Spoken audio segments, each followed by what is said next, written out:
मैत्रीं भजत अखिलहृज्जेत्रीं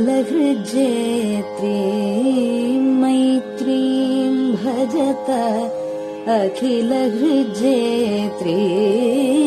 मैत्रीं भजत अखिलहृज्जेत्रीम् आत्मवदेव परानपि पश्यत आत्मवदेव परानपि पश्यत युद्धं त्यजत स्पर्धां त्यजत युद्धं त्यजत स्पर्धां त्यजत त्यजत परेष्वक्रममाक्रमणम् त्यजत परेष्वक्रममाक्रमणम् मैत्रीं भजत अखिलहृज्जेत्रीं जननी पृथिवी कामदुघास्ते जननी पृथिवी कामदुघास्ते जनको देवः सकलदयाळुः जनको देवः सकलदयाळुः दाम्यत दत्त दयध्वं जनतां दाम्यत दत्त दयध्वं जनतां श्रेयो भूयात् सकलजनानां श्रेयो भूयात् सकलजनानां श्रेयो भूयात् सकलजनानां श्रेयो भूयात् सकलजनानां श्रेयो भूयात् सकलजनानां.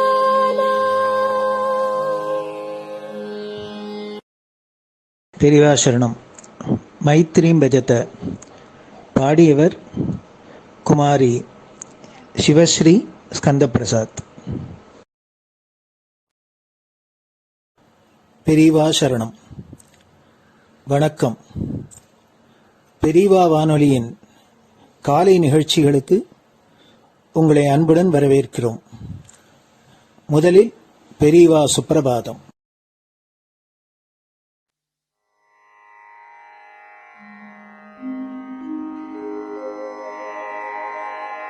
श्री महालक्ष्मी संतान स्वामीनाथ दयानिधे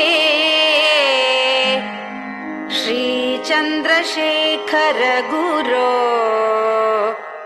भवतु ते सुप्रभातम्. श्री महालक्ष्मी संतान स्वामीनाथ दयानिधे श्री चंद्रशेखर गुरो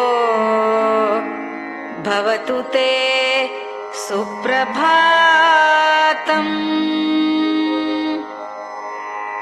सुब्रह्मण्यार्य कुमार श्रुतिसारस्वरूपिणे भगवच्छंकराचार्य भवतु ते सुप्रभातम्. सुब्रह्मण्यार्य कुमार श्रुतिसारस्वरूपिणे भगवच्छंकराचार्य भवतु ते सुप्रभातम्. उत्तिष्ठ स्वाम्यधिष्ठानात् जगद्गुरु महाप्रभो कामकोटिमठेशाय भवतु ते सुप्रभातम्.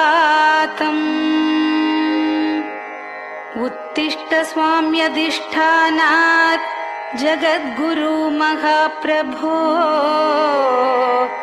कामकोटिमटेशाय भवतु ते सुप्रभातम्। निर्गुणाय निर्मलाय मायातीतस्वरूपिणे आत्मविदां वरेण्याय भवतु ते सुप्रभातम्। निर्गुणाय निर्मलाय मायातीतस्वरूपिणे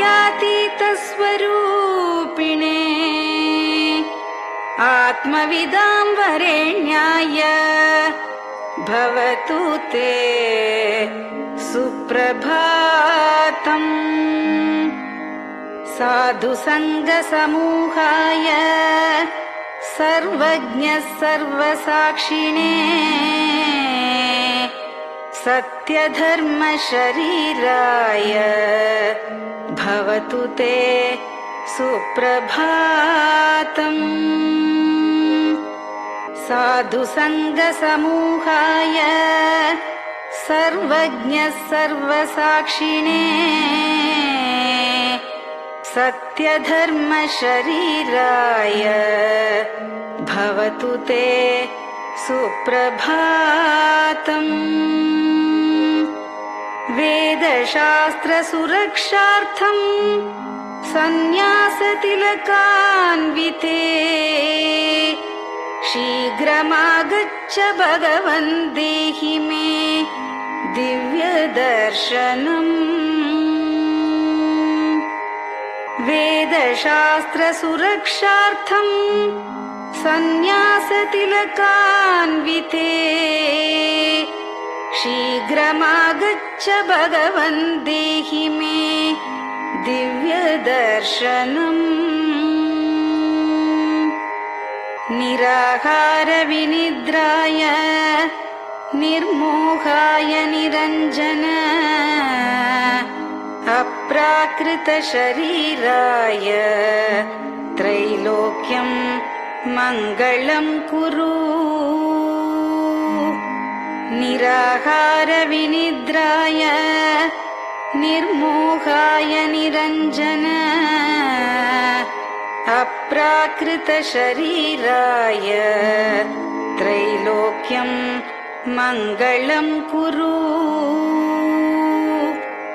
सम्पूर्णकल्याणगुण सच्चिदानन्दमद्गुरो अत्यद्भुतचरित्राय त्रैलोक्यं मङ्गलं कुरु। सम्पूर्णकल्याणगुण सच्चिदानन्दमद्गुरो अत्यद्भुतचरित्राय त्रैलोक्यं मङ्गलं कुरु। आदिमध्यान्तरहित चराचरमयान्विते अद्भुताय अशोकाय त्रैलोक्यं मङ्गलं कुरु। आदिमध्यान्तरहित चराचरमयान्विते अद्भुताय अशोकाय त्रैलोक्यं मङ्गलं कुरु। यस्य निःश्वसितं वेदाः शरीरं धर्ममेव च तस्य सद्गुरुवर्यस्य कीर्तिः वर्धतु वर्धतु। यस्य निःश्वसितं वेदाः शरीरं धर्ममेव च तस्य सद्गुरुवर्यस्य कीर्तिः वर्धतु वर्धतु।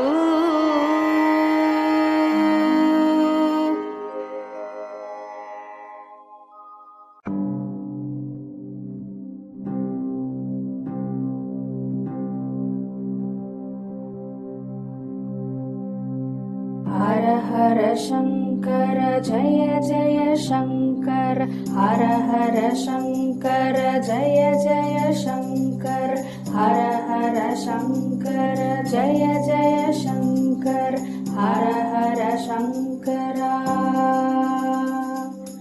हर हर शङ्कर जय जय शङ्कर हर हर शङ्कर जय जय शङ्कर हर हर शङ्कर जय जय शङ्कर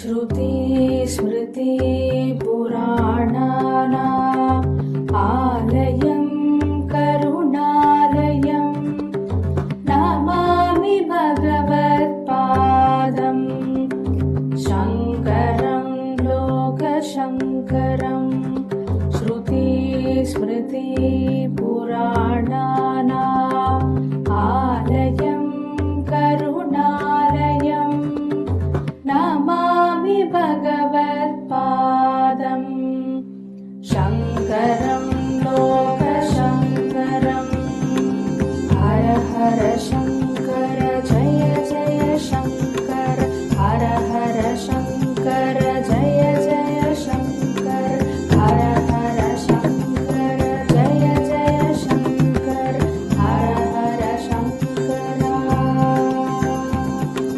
हर हर शङ्कर जय जय शङ्कर हर हर शङ्कर जय जय शङ्कर हर हर शङ्कर जय जय शङ्कर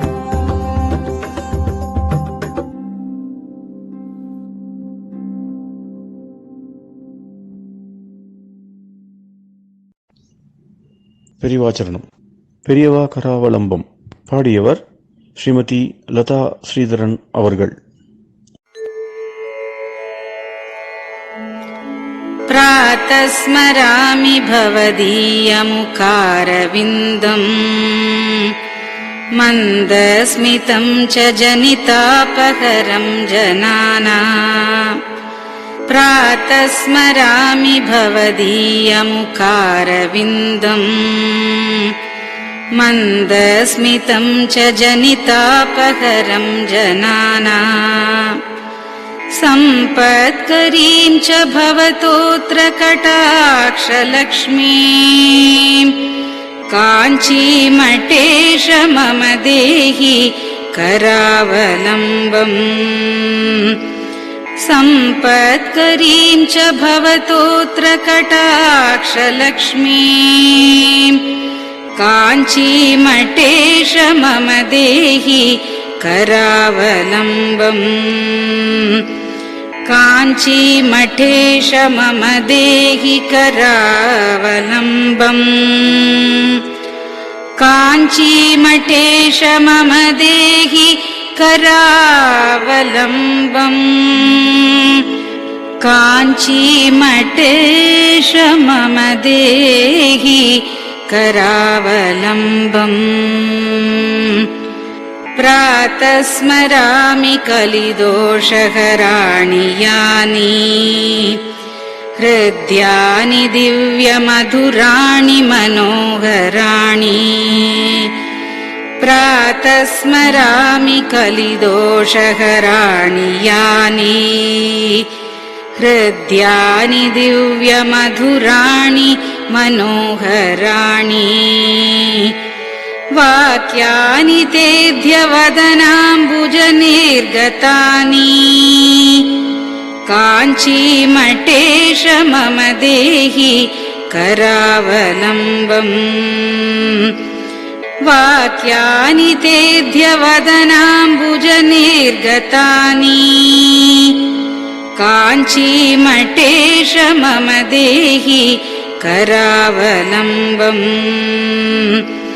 काञ्चीमठेश मम देहि करावलम्बम् काञ्चीमठेश मम देहि करावलम्बम् काञ्चीमठेश मम देहि करावलम्बम् वक्षस्थलं विमलहेम समानवर्णम् भस्माङ्कितं जनमनोहर कुङ्कुमाक्तम्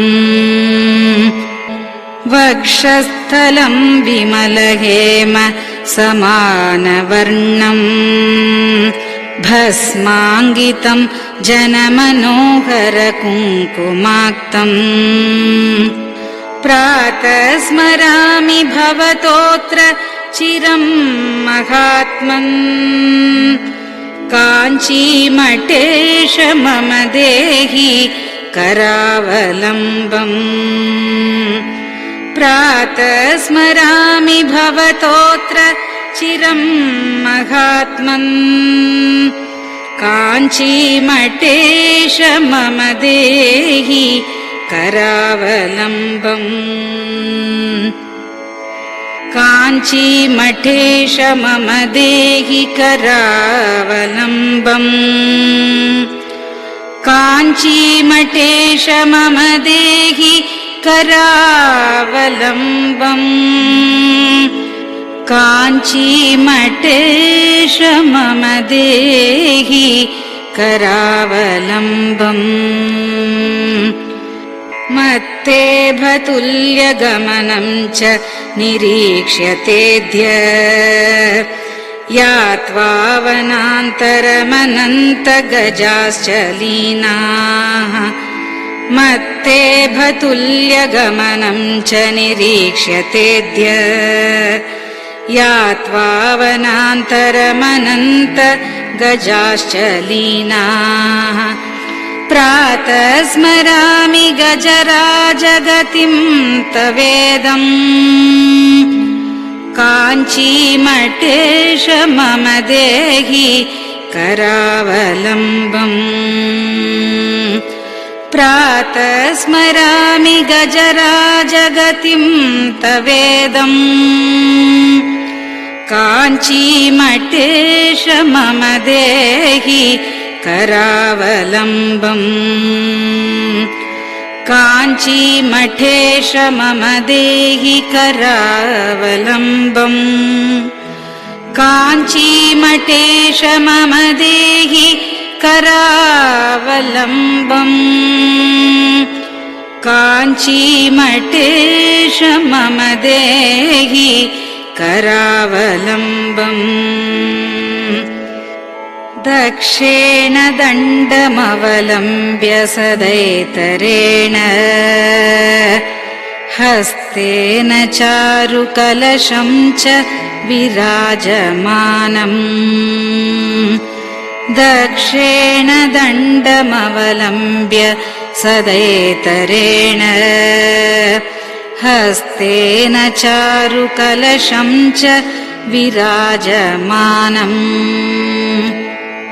रक्ताम्बरं च तव चारु कटिं स्मरामि काञ्चीमठेश मम देहि करावलम्बम् रक्ताम्बरं च तव चारु कटिं स्मरामि काञ्चीमठेश मम देहि करावलम्बम् काञ्चीमठेश मम देहि करावलम्बम् काञ्चीमठेश मम देहि करावलम्बम् काञ्चीमठेश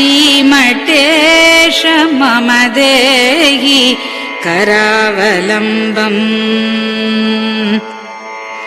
विस्मृत्य दोषमखिलं च ममापराधम् त्रातुं च याध्य भगवन् कृतबद्ध दीक्षा विस्मृत्य दोषमखिलं च ममापराधम् त्रातुं च याध्य भगवन् कृतबद्ध दीक्षा प्रातः स्मरामि यति पुङ्गवतेऽनुकम्पाम् काञ्चीमठेश मम देहि करावलम्बम् प्रातः स्मरामि यति पुङ्गव तेऽनुकम्पाम् काञ्चीमठेश मम देहि करावलम्बम् काञ्चीमठेश मम देहि करावलम्बम् काञ्चीमठेश मम देहि करावलम्बम् काञ्चीमठेश मम देहि करावलम्बम् प्रातः स्मरामि भवदीय पदारविन्दम् यस्मात् प्रयान्ति दुरितानि महान्ति तानि प्रातः स्मरामि भवदीय पदारविन्दम् यस्मात् प्रयान्ति दुरितानि महान्ति तानि आयान्ति तानि मुहुरुद्य सुमङ्गलानि काञ्चीमठेश मम देहि करावलम्बम् आयान्ति तानि मुहुरुद्य सुमङ्गलानि काञ्चीमठेश मम देहि करावलम्बम् काञ्चीमठेश मम देहि करावलम्बम् काञ्चीमठेश मम देहि करावलम्बम्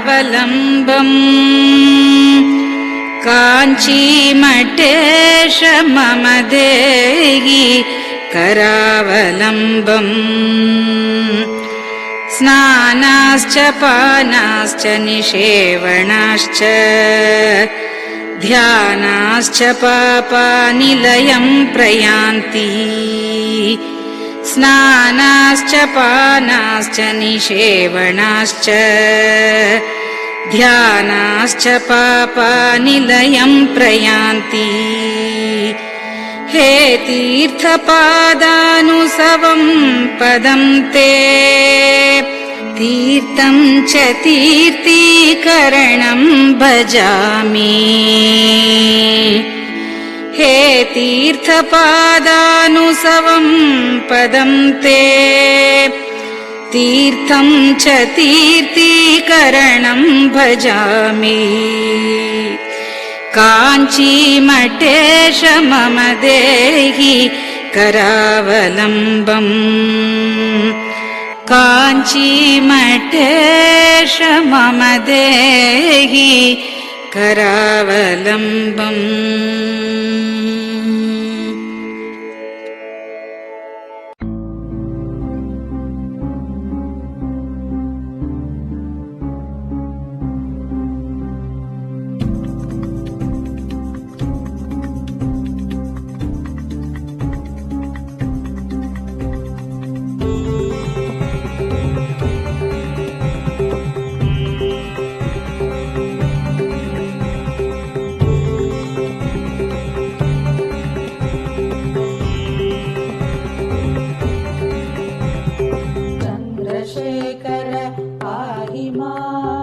चन्द्रशेखर रक्ष माम् चन्द्रशेखर पाहि माम् जय चन्द्रशेखर रक्ष माम् हर हर शम्भो शिव शिव शम्भो हर हर शम्भो शिव शिव शम्भो हर हर शम्भो शिव शिव शम्भो हर हर शम्भो शिव शिव शम्भो चन्द्रशेखर पाहि माम् चन्द्रशेखर रक्ष माम् चन्द्रशेखर पाहि माम् जय चन्द्रशेखर रक्ष माम् हर हर शम्भो शिव शिव शम्भो हर हर शम्भो शिव शिव शम्भो हर हर शम्भो शिव शिव शम्भो हर हर शम्भो शिव शिव शम्भो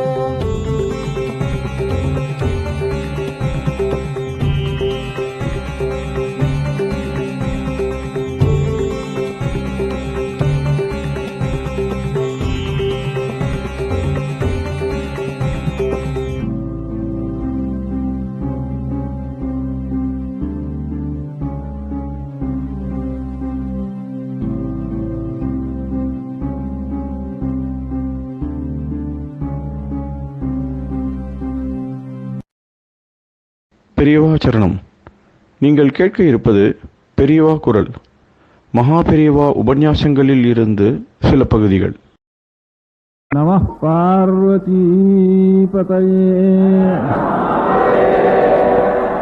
கோவிந்தநாமஸ்மீர்த்தனம். பட்டணத்தெல்லாம் விசேஷமான உற்சவம். பாக்கி எல்லா கோவிலையும் 63 பேர் வச்சிருந்தாலும் 63 பேருக்கும் சேர்ந்தாமல் 61 உற்சவங்கிறது சென்னை மட்டம்தான் எல்லாருக்கும் நினைவு வரும்படியாக தெரியும். அப்படி உற்சவம் பண்ணுறதுனால தான் நினைவு வருது 63 இருக்கான்ட்டு. இல்லை உற்சவம்லாம் என்னத்துக்காகனா எல்லா ஊர்லேயும் இருக்குதான் இருக்குது, உற்சவம் நடக்கல நினைவு இல்லை. ஏன்னா 63 பேர் மகான்கள் இருந்திருக்கான்ட்டு அந்த உற்சவத்தினால நமக்கு அவளை நினைச்சப்போ நமக்காவது கொஞ்சம் கெட்ட குணங்கள்லாம் அந்த ஒரு க்ஷணமாவது மறைகிறது. அவள்லாம் நல்ல குணத்தினுடைய உச்ச நிலையை அடைஞ்சவாளுங்கிறதுனால அவளை நினைக்கிற சமயத்திலேயாவது கொஞ்சம் நமக்கு சாந்தம் இருக்கு. அந்த ஒரு க்ஷணம் இருந்தாலும் போறோம். அந்த மாதிரி கணக்கு பண்ணினோம் 63 பேர்னு. அதே விஷ்ணு பக்தி பண்ணினவா 12 ஆழ்வார்னு அவ ஒரு 12 பேர். இப்படி அவ்வளவுதானே மகான்கள். என்ன கணக்கு பண்ணி வச்சுட்டா அதுக்கு மேல பெரியவாள் கிடையாதா? அப்படி இவ்வளவுதான் சொன்னா பெரிய அபசாரமா கூட போயிடுமே. இவ்வளவுதான் சொன்னாலே இனி எத்தனையோ மகான்கள் இருந்திருக்கலாம். இதுக்கெல்லாம் வெள்ளக்கார தேசங்கள்ல இவ்வளவு பேர்னு பெரிய மகான்கள் இருந்திருக்கான்னு கேனனைஸ் பண்றதுன்னு ஒரு கணக்கு வச்சுட்டு இருக்கா. இவ்வளவு பேர் தான் சொல்லிடுறதுன்ட்டு. ஆழ்வாராருன்னா 12 பேர் தான், 13 பேர் ஆழ்வார் கிடையாது. இன்னொருத்தர் ஆழ்வார்னு சொல்லி அந்த அதில் கொண்டு வைக்கப்படாது அப்படின்ட்டுலாம் ஒரு தினம் வருதுங்கிறது ஏதோ ஒரு கணக்கில் கொண்டு வந்துருங்கிறதுக்காக அவளும் இந்த மாதிரி வச்சுருக்கா வெள்ளக்கார தேசத்துலையும். இவர் கேனனைஸ் ஆனவர்னுட்டு. கேனனைஸ்னா ஒரு சம்பிரதாயம், கட்டுப்பாடு. கட்டுப்பாட்டுக்காக 63 12 சொல்றேன் செய்கிற. ஆனா அப்படி 63 சொன்ன மாத்திரம் இந்த நான் இந்த மாதிரி 63 சொல்லட்டுமே, இன்னும் யாரானு மகான்கள் இருந்தா என்ன பண்றது? இவாளுக்கு சமமா அவளுக்கு சொல்லப்படாதுன்னா கடைசியில் ஆயிடுறது 63 சொல்லிட்டுவானா அப்படிங்கிற பயந்துண்டு அந்த அபச்சாரத்துக்கு நான் பாத்திரமாகப்படாதுன்னு அநேகமா இந்த 63 கணக்கு பண்ணிங்கன்னா சுந்தரமூர்த்தி நாயனார்னு சொல்றது. அவர் இந்த 63 சேர்ந்தவர்ல அவரும் திருத்துன்ற வகைன்னு தொண்டர்பட்ட வகையெல்லாம் பாடினவர். இப்ப கூட கோவில்ல போய் பார்த்தா கணக்கு பண்ணி பார்க்கலாம். பெரிய கோவில் எல்லாம் 63 இருக்காரு. இப்பதான் லேபிள் கூட விட்டுருக்கோம் இல்லையா? பிள்ளையார்னா விநாயகர்னு லேபிள் விட்டுற வேண்டியிருக்குப்பா. அதனால 63க்கும் பேர் விட்டு இருக்குனாக்கா இந்த கோவில் இந்த 63ஓட நிக்கல. அதுக்கப்புறம் இன்னொரு 8 9 கூட இருக்கும் போல் இருக்கு. 72 வரைக்கும் போகும் போல் இருக்கு. தொகையடியார்கள்னுட்டு சில பேர்களை வச்சு அதெல்லாம் ஒரு கூட்டத்தை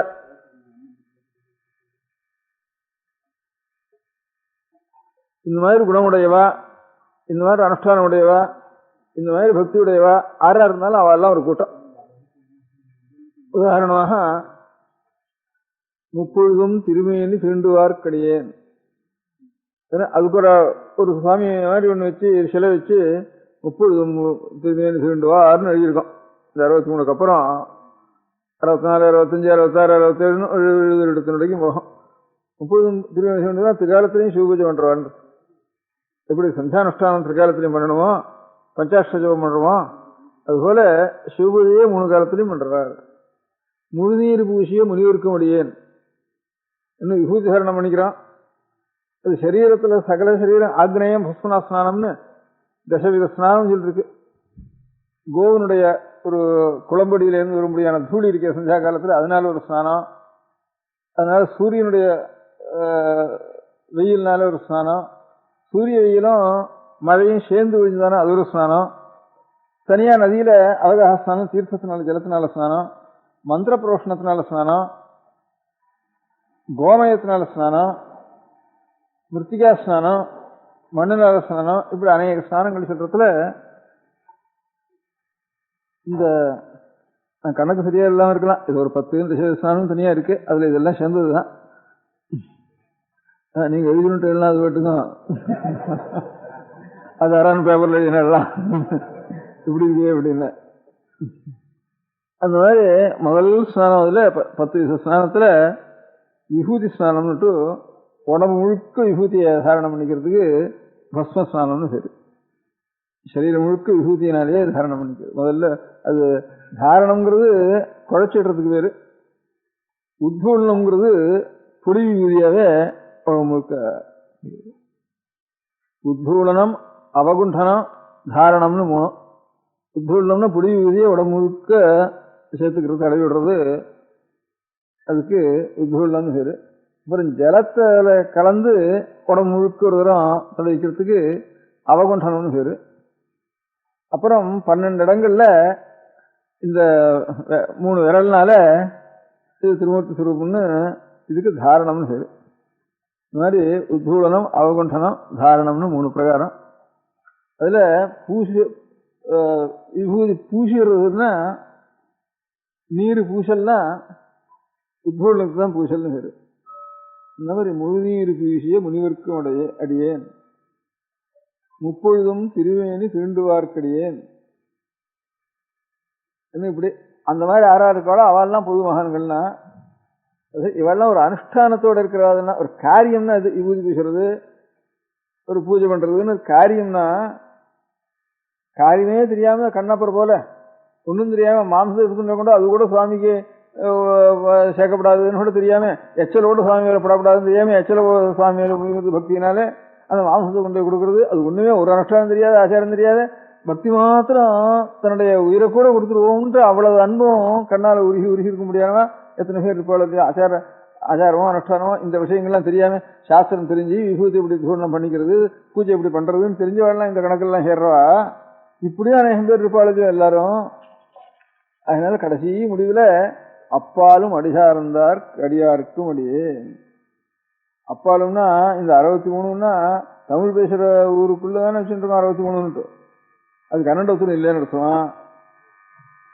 இல்ல ஏதோ ஒரு கணக்கு முதல் ஆழ்வார்னர் இந்த கோச்சங்கை சோழ நாயனார்னு இருக்கிறதுக்குள்ள பழைய சோழராஜா, பழைய சோழராஜா அவர் தான் முதல்னு சொல்லலாம். சுந்தரமூர்த்தி நாயனாருக்கு முன்னோடு இருக்கிறது அப்புறம் மாணிக்கவாசர், இவெல்லாம் அப்புறம் சுந்தர சம்பந்தர், இவெல்லாம் கடைசின்னு வச்சுக்கிறோம். இல்ல பட்டினத்தாரோட முடிவுன்னு ஒண்ணு வச்சுக்குவோம். ஏதோ ஒரு காலத்துக்குள்ளதானே சுமார் ஒரு 1000 வருஷம் வச்சுக்குவோம். அதுக்கும் அந்த 1000 வருஷத்துக்கு முந்தியும் ஆறான் மகான்கள் இல்லையா, ஹிந்தியும் இருக்க மாட்டாளா அப்படின்னு. இப்போ ஒரு 10 வருஷத்துக்கு முந்தி எங்க பார்த்தாலும் எந்த சவத்துலையும் எந்த தூண்லையும் எந்த கோபுரத்துலையும் எந்த கோவில்லையும் எந்த ஸ்கூல்லையும் எங்க பார்த்தாலும் ஆஞ்சநேயரை ஒரு நிமிஷத்துல இருக்குன்னு எழுதிட்டு இருந்தாங்க. பரமபக்தன் ஒரு நாளைக்கு ஒரு 100 ஆஞ்சநேயர் எழுதிவோம் இருக்கோம். அந்த மாதிரி எங்க பார்த்தாலும் எழுதுறது, எந்த ஊருக்கு போனாலும் நிமிஷம் கிருகிருன்னு அதே காரியமா ஒரு ராமருடைய பக்தர் ஆஞ்சநேயர்னா ஆஞ்சநேயருடைய பக்தர் ஆயிட்டாவும் ஆஞ்சநேயர்னுட்டு. அப்படி எத்தனையோ மகான்கள் இருந்திருக்காள, பிற்காலத்திலும் இருந்திருப்பா. வேற தேசங்கள்லயும் சிவபக்தா இல்லையா, உலகம் முழுக்க சிவபக்தா இல்லையா. பத்ரிகாஷ்டிரம் கேதாரம் முதற்கொண்டு சிவலிங்கங்கள், திரியம்பகம், கேதாரம், மகாகாலம், உஜ்ஜயினி, இப்படி இருந்தா மகாட்சேத்திரங்கள்லாம் சோமநாதம், காசி, இப்படி ஸ்ரீசைலம், இப்படி கணக்கு எல்லாமே அப்பேற்பட்ட இடங்கள்லயும் மகான்கள் இருந்துதானே, அப்பேற்பட்ட சிவபக்தி இருந்துதானே நிறைய சிவக்ஷேத்திரங்கள் ஏற்பட்டிருக்கு. இங்க நாயன்மார்கள் இருந்து சிவக்ஷேத்திரங்கள் வளர்த்திருக்கிற மாதிரி அங்கேயும் மகான்கள் இருந்துதானே சிவக்ஷேத்திரங்கள்லாம் இருந்திருக்கு. அதனால அப்பேற்பட்ட எல்லாரும் இல்லையா, நம்ம தேசத்துலயே இல்லை சிவபக்திங்கிறது. இன்னும் இப்போ இந்த ஆர்கியாலஜி இருக்கு, அஜய் பார்த்தா இப்போ சமீபத்தில் இங்கே ஒரு பத்திரிகையில் போட்டிருக்கான், ரஷ்யா முழுக்க சிவலிங்கமாக இருக்குது, ஈஜிப்ட் முழுக்க சிவலிங்கமாக இருக்குது, அமெரிக்கா முழுக்க சிவலிங்கமாக இருக்குது, ஸ்வீடன் முழுக்க சிவலிங்கமாக இருக்குது, எங்கே பார்த்தாலும் சிவலிங்கமாக இருக்குன்னுட்டு அதுக்கு முந்தைய எங்கள் பார்த்த லோகம் முழுக்க சிவலிங்கம் இருந்திருக்கு, சிவபக்தி இருந்திருக்குன்னுட்டு அந்த சமீபத்தில் போட்டிருக்கான். இங்கேயோ இப்போ ஒரு வாரத்துக்குள்ளே பார்த்தேன், அங்கே இருக்குது இங்கே இருக்குன்னு போட்டிருக்கான். நிஜமாக போய் எழுதியிருக்கான் நிறைய. ஆனால் நானும் ரொம்ப நாளைக்கு இங்கே கேட்டுருக்கேன், கணக்காக எழுதியிருக்கேன். இங்கே ஒரு பத்திரிகையில் பார்த்தேன், ராக்கி மவுண்டன் சொல்ற கரை முழுக்க ஒரே சிவலிங்கமாக இருக்குது, ஈஜிப்ட் நைல் கரை முழுக்க சிவலிங்கமாக இருக்குது. இப்போ நம்ம ஊரில் எத்தனையோ வயலெல்லாம் சிவலிங்கம் கிடைக்கிறது இல்லையோ, கணக்கு இல்லாமல் போகும் இல்லாமல். அந்த மாதிரி எங்கே பார்த்தாலும் அந்தந்த நாடுகள்லையும் பார்த்தா ஒரே சிவலிங்கமாக தெரியாது. சிவபூஜை தான் லோகத்தில் இஷ்டமாக இருந்திருக்கு பூலோகம் முழுக்க அப்படிங்கிறது. நம்ம நாட்டில் எப்படி இருக்கோ இதே மாதிரி தான் எல்லா நாட்டிலையும் இருக்குது. இப்போ கோவிலும் பூஜையும் நடந்துட்டு இருக்கு, பேர் இருக்காது நம்ம நாட்டில். அது இப்போ கோவில் பூஜை நடக்கிறதுக்காலும் கோவில் பூஜை நடக்காத சிவலிங்கம் ஒரு 100 பங்கு கூட இருக்கு நம்ம ஊரில். எந்த வயலில் போனாலும் சரி, எந்த மரத்தடியில் போனாலும் சரி, எந்த கரையில் போனாலும் சரி, கோவில் இல்லாத சிவலிங்கம் இருக்கு. சில சமயம் அந்த சிவலிங்கத்துக்கும் அதிர்ஷ்டம் வாசிக்கிறது, யாரான் கோவில் விட்டு விடுறான் என்ன கிடைக்கிறது அப்படின்னு சில சமயங்கள் வாசிக்கிறது. இந்த மாதிரி சிவலிங்கங்கள் நிறைய பூலோகம் முழுக்க எங்க பார்த்தாலும் இருக்குன்னுட்டு அங்கங்க பார்க்கிறவா. பாக்கி இப்போ கிறிஸ்துவ மதமா, பௌத்த மதமா, மகோதி மதமா, இதெல்லாம் வரத்துக்கெல்லாம் முந்தி ஜனங்கள் சிவபூஜை லோகம் முழுக்க பண்ணிட்டு இருந்திருக்கா அப்படிங்கிறதுக்கு அடையாளம் இருக்குன்னு சொல்றா. அங்கங்க ஆர்கியாலஜிகள் பார்த்தோம் எல்லாரும். இப்ப சமீபத்தில் இன்ன தேசம்னே கணக்கு பண்ணி சொல்லி வச்சிருக்கான், எழுதி வச்சிருக்கான். அந்த மாதிரி சிவபக்தால் எங்கேயும் இல்லையா? இந்த 63க்குள்ள தமிழ் தேசத்துக்குள்ள இதுக்குள்ள அடைக்கினா ஒரு அபசாரம் இல்லையா? இது பக்தால் நாம் அபசாரம் பண்ணதா இல்லையா அப்படின்னு நினைச்சு இந்த சுந்தரமூர்த்தி சுவாமி என்ன பண்ணினார், அப்பாலும் அடிசார்ந்தார் கடியார்க்கும் அடியே.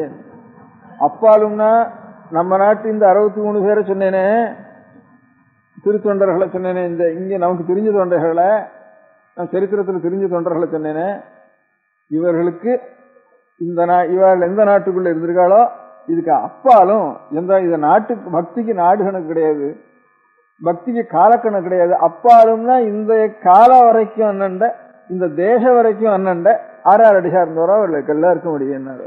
அப்பா அப்படி தெரிவிச்சிருக்காரு. இப்போ அப்பால மடி சார்ந்தார்னு ஒன்று எழுதியிருப்பார். ஒரு 63க்கு அப்புறம் 1972 அப்பால மடி சார்ந்தாரு மேல ஒரு லேபிள் போட்டிருக்கோம், லேபிள் போட்ட இடத்துல. அதனால அந்த அபச்சாரத்துக்கு இடம் வச்சுக்கல. இதான் நமக்கு தெரிஞ்ச வரைக்கும் மகான்களை சொன்னோம், வாயால அவளை சரித்திரம் சொன்னோம், தெரியாதவாள் எத்தனை பேர் இருப்பான். அதனால ஒரு கணக்குக்குள்ள கொண்டு வந்தா பெரிய அபச்சாரம் அப்படின்னு அப்பால மடி சார்ந்தார். இந்த தத்துவத்தை தான் தியாகிவாளன் சொல்றப்போ, எந்தரோ மகானுபாவல் அந்தரிக்கு வந்தனம். எத்தனையோ மகான்கள் இருப்பா, விக்டோரியா மெடலும் வீர சக்கரமும் வாங்கினவன் எவனோத்தன் இருப்பான். அதிர்ஷ்டத்தினால இவனை காட்டிலும் வீரன் இருந்திருப்பான், தியாகம் பண்ணியிருப்பான், அவனுக்கு தெரியாம போயிருப்பான், அவனை சொல்றவாள் இல்லாம இருக்கும். அதனால அன்னோன் சோல்ஜருங்கிறதுக்காக ஒரு ரீத் ஒன்று போடுறதுன்னு வச்சுட்டு இருக்கா. இப்போ அந்த மாதிரி எந்தரோ மகானுபாவலும் அவளுடைய சுரூபமே தெரியாது, அவள் இன்னாருன்னு தெரியாது. அவளுக்கு எவ்வளவு பேர் மனம் உருகி வச்சிருந்து பகவானை பிரத்யட்சமா அடைஞ்சு அதை தவிர வேற மனுஷனையே நாம் லட்சியம் பண்றதில்லை, பகவானை தவிர வேற காரியம் நமக்கு இல்லை, உண்மையான பொருள் அதுதான், அந்த உண்மை பொருளத்துல தான் நம்முடைய மனசு இருக்கணும்னு நினைச்சவா எத்தனையோ பேர் இருப்பான். எந்தரோ மகானுபாவில் அந்தரிக்க வந்தனம் அப்படின்னா தியாகித்தான். அப்பால் ஒண்டி சார்ந்தார் கடியார்க்க முடியுங்கிற தத்துவம் தான் எந்தரோ மகானுபாவில் அந்தரிக்க வந்தனம்னுட்டு தியாகராஜ் சொன்ன. அப்படி எத்தனையோ பேர் இருந்தாலும் ஜனங்களுடைய மனசை நிறைய ஆகர்ஷிக்கிறவா 63 பேர் இருக்கா. இவ ஆழ்வார்கள் நிறைய இருக்கா. இன்னும் மகான்கள் சங்கரவர்கள் இப்படின்னா கணக்கு வழக்கெல்லாம் இருந்திருக்கா. இருந்தாலும் நம்ம தேசத்துல நமக்கு தெரிஞ்சத்துல தமிழ் பேசுகிற தேசத்துல இவ அதை சேர்ந்தவாளோ சேராம சேர்ந்தாலும் சேராதனாலும் பட்னத்தார், தாயுமானவர், ராமலிங்க சுவாமி இவா 3 பேரையும் தெரியாதவா கிடையாது தமிழ் தேசத்துல. என்னோட சூலூர்பேட்டைக்கு என்ன போனா என்னன்னு தெரியாம இருக்கலாம், இங்கே மலையாளத்துக்கு போனாலும் தெரியாம இருக்கலாம். பட்டணத்துக்குள்ளேன்னா எல்லாருக்கும் தனக்கனோ ரொம்ப சொந்தக்காரர் மாதிரி அபிப்பிராயம் இருக்கு. அவர் யாரோ எந்த ஊர்ல இருந்தாரோ என்ன ஜாதியோ நமக்கு தெரியாது, எல்லாருக்கும் நமக்கு சொந்தக்காரர் ரொம்ப சொந்தங்கிற ஞாபகம் பட்டணத்தாருடைய. அவன் பாடின பாட்டு நமக்கு தெரியுமோ தெரியாதா, இதோ 4 வாக்கியத்தை வச்சிருந்தாவது ரொம்ப சொந்தமா. அதை காட்டிலும் பலாப்பழத்தை உரிச்சு கொடுக்குற மாதிரி உருகின்றே இருந்து தாய்மானவருடைய பாடல்லாம் அவ்வளவு பிரியம். இப்போ படிச்சவா படிக்காதவா எல்லாருக்கும் பிரியம் வந்திருக்கிறது ராமலிங்க சுவாமிகள்ட. இப்போ ஒரு 50-60 வருஷமா. அதுக்கு வந்து தாய்மானவர் பட்டினம் தான் 2 பேரும் தான் தெரியும். சமீபத்தில் இருந்ததுனால ராமலிங்க சுவாமிகளுடைய உற்சவம் அது நடந்துருக்குது. இப்போ அந்த ராமலிங்க சுவாமிகள் நான் சென்னப்பட்டினத்துல வந்து ஒரு 4 மாசமா 3 மாசத்துக்கு மேல இருக்கிறதுனால சென்னப்பட்டினத்தை ஸ்தோத்திரம் பண்ணணும்னு ஒரு ஆசை.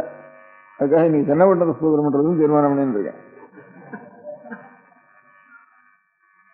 இந்த மாதிரி இத்தனை நாள் இந்த மண்ணில் உட்காந்துக்கு நன்றி இல்லாமல் விடணும். அது அதனால இந்த ராமலிங்க சுவாமி என்ன சொன்னார், தர்மமிகு சென்னையில் கந்தகோட்டத்து கந்தசுவாமி ஒரு ஸ்தோத்திரம் பண்றப்போ சென்னப்பட்டினம்ங்கிறது தர்மம் மிகுந்தது. என்ன தர்மம் மிகுந்தது சென்னப்பட்டினத்துல? முகசூல்ல பிச்சை கிடைக்காதவெல்லாம் மட்டும் பட்டணத்து கூட வந்துடுறா, நிறைய வந்துடுறா. இவன் என்னடா பண்றது அவளேன்ட்டு யோஜனை பண்ணிட்டு இருக்கா. ஒரு ரொம்ப நாளா யோஜனை பண்ணிட்டு இருக்கா. எதாவது தீர்மானம் பண்ணுவோம்னுட்டு நீ யோஜனை பண்ணிட்டே இருக்கா அந்த ப்ராப்ளத்தை தீர்மானம் பண்றதுக்கு. இந்த சிரமம் இல்லை. அவர் சொன்னது தாய்மானவர் பட்னத்தார் இவ 2 பேரும் தெரியாதவா, தமிழ் பேசுறவன்ல ஒத்துன்னு இருக்க மாட்டான். தெரியாதானே பார்த்தாளான்னு கேட்டா பார்க்கறதுக்காலும் ஜாஸ்தி உறவுங்கிற மாதிரி எல்லாருக்கும் ஒரு அபிப்பிராயம் இருக்கும்.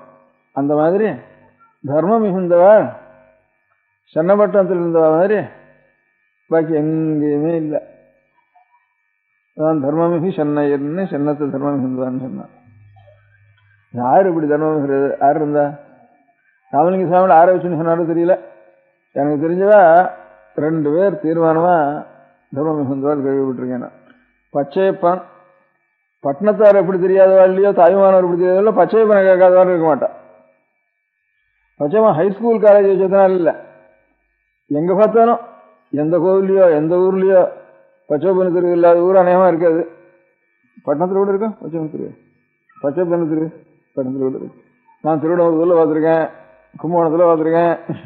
எங்கெங்க கஷேத்திரங்களோ எந்தெந்த கோவிலா இருந்தாலும் அந்த கோவில் வாசல்ல ஒரு மயில்கள் மாதிரி ஒன்று போட்டு நல்லா பச்சைப்ப தர்மம் அவருடைய சம்சாரம் எழுதி வச்சு ஒவ்வொரு கோவிலையும் எழுதி வச்சிருக்கேன். கோயில்னு வேறு, வைஷ்ணவ சம்பிரதாயத்தில் கோயில்னா ஸ்ரீரங்கத்துக்கு வேறு, சைவ சம்பிரதாயத்தில் கோயில்னா சிதம்பரம்னு வேறு. கோயில் மூத்த திருப்பதிகம்னா சிதம்பரம் அர்த்தம், கோயில்னா சிதம்பரம் அர்த்தம். கோயில் ஒழுகுன்னா ஸ்ரீரங்கம்னு அர்த்தம். கோயில்னா வைஷ்ணவால கோயில்னா அதுக்கு தான் பேரு. வைஷ்ணவால கோயில் திருமலை பெருமாள் கோவில்னு பேரு. திருமலைங்கிறது திருப்பதி, எத்தனை மலை இருந்தாலும். பெருமாள் கோவில்ங்கிறது காஞ்சிபுரம், கோயிலுங்கிறது ஸ்ரீரங்கம். கோயில்னா ஸ்ரீரங்கம், பெருமாள் கோயில்னா காஞ்சிபுரம் அப்படின்ட்டு. இப்போ யாரான வைஷ்ணவ ஒருத்தர் பேசினா நான் காஞ்சிபுரத்துக்கு போயிருந்தேன்னா சரி ரொம்ப மட்டா வைஷ்ணவன்னு தீர்மானம் பண்ணுவேன்.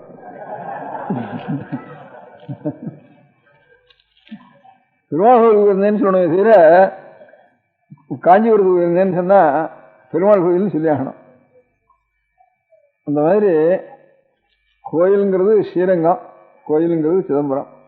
இந்த ஸ்ரீரங்கத்திலையும் சிதம்பரத்திலையும் நித்தியம் எவ்வளவு தர்மம் நடக்கிறதோ அவ்வளவு தர்மத்திலேயே பாதிக்கு மேல தர்மம் மணலி குடும்பத்தினுடைய தர்மம்.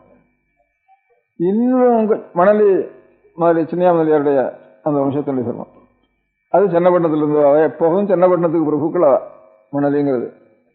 அதே மாதிரி சில்லற கோவில், பெரிய கோவில், சின்ன கோவில், எங்க பார்த்தாலும் அக்ரஹாரங்கள், எங்க பார்த்தாலும் தானம் தர்மம் எல்லாம் பண்ணினது மடத்துக்கு முதற்கொண்டு தர்மம் பண்ணியிருக்கா.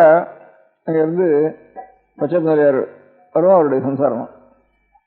பரம்பரை பிரபு மணலி முதலியார் ஒரு சின்ன கூலி வேலை பண்ணி கூலிக்கு முதல்ல போய் இதுல இருந்து இவ்வளவு லோகத்துல ஒத்தனும் அந்த மாதிரி தர்மம் பண்ணலைன்னு அவ்வளவு சொல்லும்படியான ஒரு பெரிய வேத பாடசாலைகள். இப்ப இந்த பச்சை காலேஜ் ஆயிருக்கு, முதல்ல வேத பாடசாலையா இருந்து அப்புறம் கொஞ்சம் கொஞ்சமா எல்லாருக்கும் சேர்த்து அதுக்கப்புறம் மேல அப்புறம் பெரிய காலேஜா இது ஸ்தானத்துக்கே முக்கியமான ஒரு காலேஜா ஏற்பட்டு வச்சு இந்த இடத்துல சென்னையில, காஞ்சிபுரத்துல, சிதம்பரத்துல அதே மாதிரி அங்கேயும் வேத பாடசாலை, இங்கேயும் வேத பாடசாலை, இங்கேயும் வேத பாடசாலை வச்சிருந்தா அது இப்ப வேத பாடசாலைக்கு ஆளும் வரதில்லை. ரெண்டாவது இப்ப இருந்தா அதோட ஜீவனத்துக்கும் புரியும் இல்லை, ஜீவனத்துக்கு உபயோகமா இருக்க முடியாது. கொஞ்சம் கொஞ்சமா ஸ்கூலா வச்சு அப்புறம் காலேஜா வச்சு அந்த மாதிரி எப்படியோ அந்த தர்மமானது பெருசா நடந்துட்டு இருக்கு. அதனால மணலி முதலியாரையும் பச்சை முதலியாரையும் தான் நினைச்சுட்டு சொல்லியிருக்கணும் போல இருக்கு. ராமலிங்க சுவாமி தர்மமிகு சென்னையில் கந்தகோட்ட வளர்ந்து கந்தசாமி சுவாமியை சொல்றப்போ தர்மமிகு சென்னையர்னு சொன்னார். ஆக நமக்கு தெரிஞ்சது 2 பெரிய பிரபுக்கள் பூலோகத்தை. நமக்கு இன்னொரு லோகத்தில் ஒருத்தர் இவ்வளவு பண்ணினாலோ பண்ணலையோ சந்தேகம். இன்னொரு தேசங்களை அவ்வளவு பெரிய காரியம் மணலி முதலியாரோட குடும்பமும் பச்சை முதலியாரும். மணலி முதலியார் குடும்பம் சொல்லலாம் பரம்பரையா, பச்சை முதலியார் அவர் தான், அவர் 2 பேர் தான். அவ பரம்பரை பிரபுக்கள். இவ்வளவு வித்வான்களை தான், இவ்வளவு சங்கீதத்தை தான், இவ்வளவு தர்மங்களை தான், இவ்வளவு கோவில் தான் ஆதரிப்பிச்சிருப்பாள்னு சொல்ல முடியாது. நாம் பால்யத்தில் 907 இதுக்கு கொள்ளடம் தாண்டி ஆணிக்காரஞ்சத்திரம் தாண்டினோடனே போனேன். இங்கிருந்து இந்த ஆற்காட்டு பக்கத்தில் கலவைங்கிற கிராமத்தில் பெரிய ஆச்சாரியாட்டு இருந்தா. அங்கிருந்து நாம் கும்பகோணத்துக்கு போகிற காலத்தில் முதல்ல இந்த கொள்ளடம் தாண்ட வேண்டியிருந்தது. அப்போ பழைய பாலம் இருந்தது.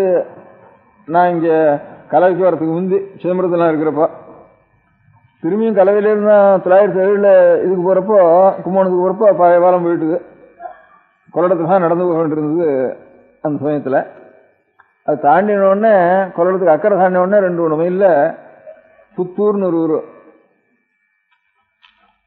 அந்த ஊரில் ஒரு சத்திரம், ஒரு வேத பாடசாலை, இது 2 நடந்துட்டு இருந்தது. நான் போன அன்னைக்கு சனிக்கிழமை. ஒரு 200 பேர் ஏழைகள் பரதேசிகள், எல்லாருக்கும் எண்ணெய். அத்தனை பேருக்கும் இலை போட்டு சாப்பாடு. அதில் சமாராதனை ஆனோடனே எத்தனை பேருக்கும் இலை போட்டு சாப்பாடு, எல்லாருக்கும் எண்ணெய், எவன் வந்தாலும் எண்ணெய். வேத பாடசாலை பையன்களுக்கு வேற ஒரு பாடசாலை அவ்வளவு பையன்களுக்கு கவனம் கிடையாது, அவ்வளவு நல்ல கவனம். இது மணலி முதலியாருடைய பாடசாலை. இது ஸ்ரீரங்கத்தில் வேறு பாடசாலை வச்சிருக்கா, சிதம்பரத்தில் அத்தனை பேர் இருந்து ஏற்பாடு பண்ணியிருக்கா.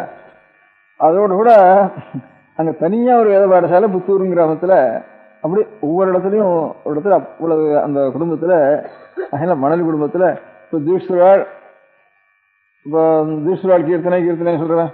இந்த தீஷ்வராளுடைய ஆதரவு, தீஷ்வராளை ஆதரித்து இவ்வளோ தூரம் முன்னுக்கு கொண்டு வந்தது, சங்கீதத்தில் கூட முன்னுக்கு கொண்டு வந்தது மணலி முதலியாருடைய ஒரு ஆதரவு தான் அவளுக்கு. அந்த மாதிரி 2 குடும்பம் லோகத்துக்கு முழுக்க. 1 குடும்பம், 1 ஒரே ஆள், பச்சையப்பன் அவர் தான். அந்த மாதிரி 2 இருந்தது. அதனால தர்மம் இருந்தது. அந்த தர்ம வாசனை இன்னும் விடலேன்னு தோணுச்சு எனக்கு. பட்டணத்தில் பச்சை முதலியார் எவ்வளவு பரம ஏழையா இருந்து நிறைய பொருள் மகாலட்சுமியோட கட்டாட்சத்தினால கிடைச்சு அது அவ்வளவும் ஈஸ்வரார்ப்பணம் பண்ணினாரோ. பொருள் கிடைச்ச மாதிரி பரம ஏழையா இருந்து நாமகள் சரஸ்வதியினுடைய கட்டாட்சம் நிறைய பெற்று பண்ணினால நம்ம தேசத்துக்கே முதல் கீர்த்தி முத்துசாமி இருவாளால. இப்போ ஹைகோர்ட் ஜட்ஜினா முத்துசாமி தான் பேர். இப்போ என்ன பண்ணிட்டு இருந்தானா அப்படியே லாந்தல்ல ஆசன் இருந்தாருன்னு கதை. முனிசிபாலிட்டி கூட கிடையாது இருக்கப்போ தெருவிலாந்தல்ல படித்து அந்த மாதிரி இன்னைக்கும் ஹைகோர்ட் ஜட்ஜினா யாருன்னா முத்துசாமியர்னு அர்த்தம். பாக்கி ஹைகோர்ட் ஜட்ஜினா எல்லாத்துக்கும் பேர் தெரியாது. ஹைகோர்ட் ஜட்ஜினா முத்துசாமியர்னு சினானிமஸ். அந்த மாதிரி உட்காந்துருக்காவ. அதே மாதிரி ஏழையா இருந்து எங்கேயோ ஆராத்து வீட்லையாவது இப்படியே சாப்பிட்டு தமிழே வளர்த்து உலகத்தில் இப்போ சங்க நூல், சிலப்பதிகாரம், அது இது சகல நூல்கள் ஏதாவது இருக்குது, தமிழுக்கு ஒரு புஸ்தகம் இருக்குதுன்னு வந்துதானே அவ்வளவு புஸ்தகங்களையும் இப்போ எடுத்ததுன்னு அவளுக்கும் அதே மாதிரி அவள் கீர்த்தி வாங்காம சமீபத்தில் நாமெல்லாம் பார்த்து இருந்தது சாமநாதிகள். அவளும் சாஸ்திரமா அவளுடைய ஒரு ஞாபகம் எல்லாருக்கும் வரத்துக்கும் ஏற்பாடு பண்ணிவிட்டா பிரசன்சி காலேஜில். ஹைகோர்ட்டில் அவளுக்கு ஸ்தானம். 2 பேரும் இந்த பொருள்ங்கிறது இல்லாமல்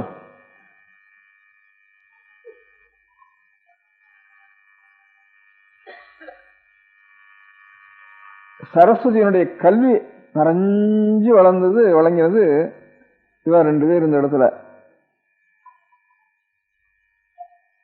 அவளும் தர்மத்தை விடல. முத்துசாமிவாளும் கிராமத்துல அவ உத்தியோகம் பண்ணி சம்பாதிச்சதுலேருந்து உத்தியோகம் பண்ணி சம்பாதிச்சா பச்சை முதலியார் மாதிரி அவ்வளவு சம்பாதிக்க முடியாது. அதனால அவர் பழனியா இருந்து லட்சுமி கட்டாட்சம் வந்துட்டு இருக்கு. வேலை செஞ்சு சம்பாதிச்சா நிறைய சம்பாதிச்சா. உத்தியோகம் பண்ணினா ஒரு கணக்கு உள்ளதான் இருக்கணும். அது அப்படி சம்பாதிச்சா. அதுலேருந்து அவளும் ஒரு தர்ம பாடசாலை ஒன்று வச்சா.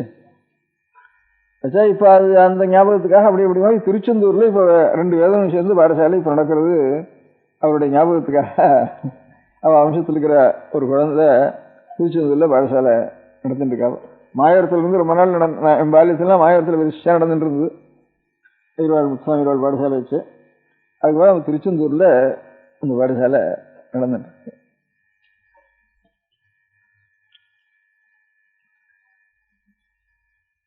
சாமிநாத இருவாள் முத்துசாமி இருவாள் சம்பளம் கூட இல்லை. சாமிநாத இருவாளுக்கு உழைச்சது தமிழுக்குன்னு எத்தனை வயசு 80 வயசுக்கு மேல வரைக்கும் அந்த க்ஷணம் வரைக்கும் உழைச்சது ஐயர்வாள். ஐயர்வாள்னே பேர் வந்துட்டு அவளுக்கு. அவர் நான் போனேன். நான் ஒரு வருஷம் சிவராத்திரிக்கு போயிருந்தேன் காளஹஸ்திக்கு.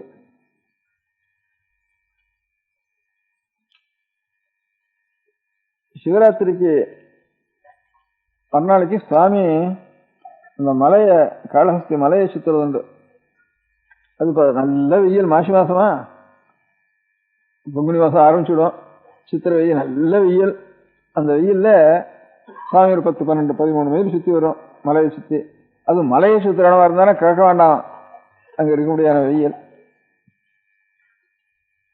இப்படி சுத்தி வரப்போ ரொம்ப கடுமையான இடத்துல அவ ஒரு தண்ணி பந்தல் வச்சிருந்தா சாமநாதர். அந்த சிவபக்தியினுடைய அடையாளம். சிவபக்தால தானே இவ்வளவு கஷ்டப்பட்டு பின்னோடு வருவா. அவளுக்கு எந்த இடத்துல ரொம்ப தாபம் இருக்குமோ அந்த இடத்துல ஒரு கொண்டு போய் தண்ணி பந்தல் அவளுக்கு சொந்த செலவுல இருந்து சாமநாதர் சம்பாதிச்சவன. சூட்சமான சிரமம் அவளுக்கு. பணம் சூட்சமா வர மாதிரி தர்மமும் சூட்சமா ஸ்தாபிச்ச சாமநாதர்.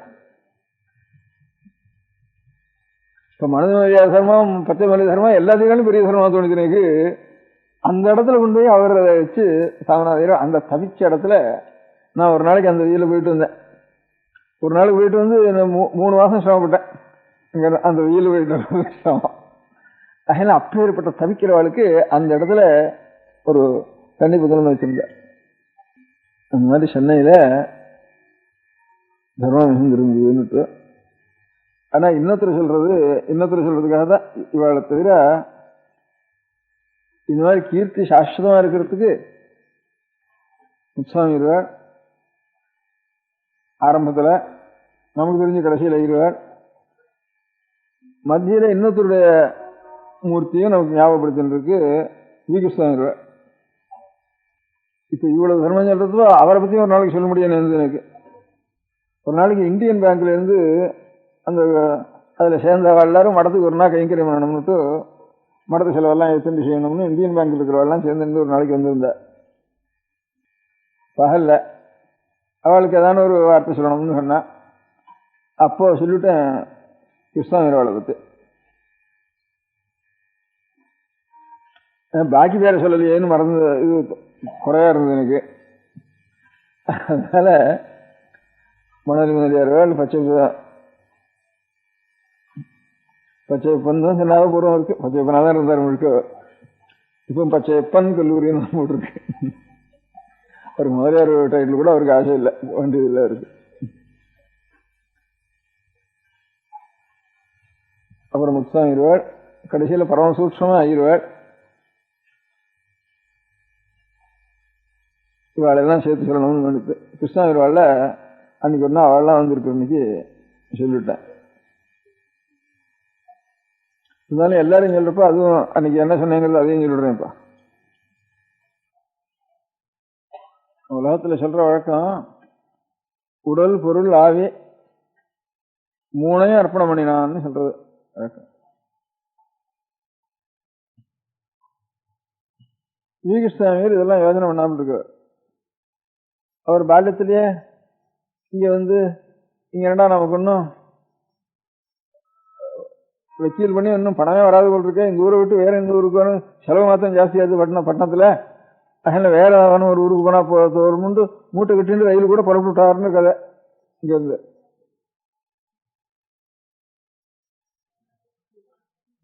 அவ்வளவு ரொம்ப சமதசையில் இருந்து கூட இது அப்புறம் ஈஸ்வரனுடைய கட்டாட்சத்தினால அவரும் ஒரு பேர் வாங்கிட்டு இந்த ஊர்ல சென்னையில நல்ல காரியங்கள்லாம் செய்யறதுங்கிற ஒரு அனுகிரகம் ஈஸ்வரனால கிடைச்சது இருக்கு.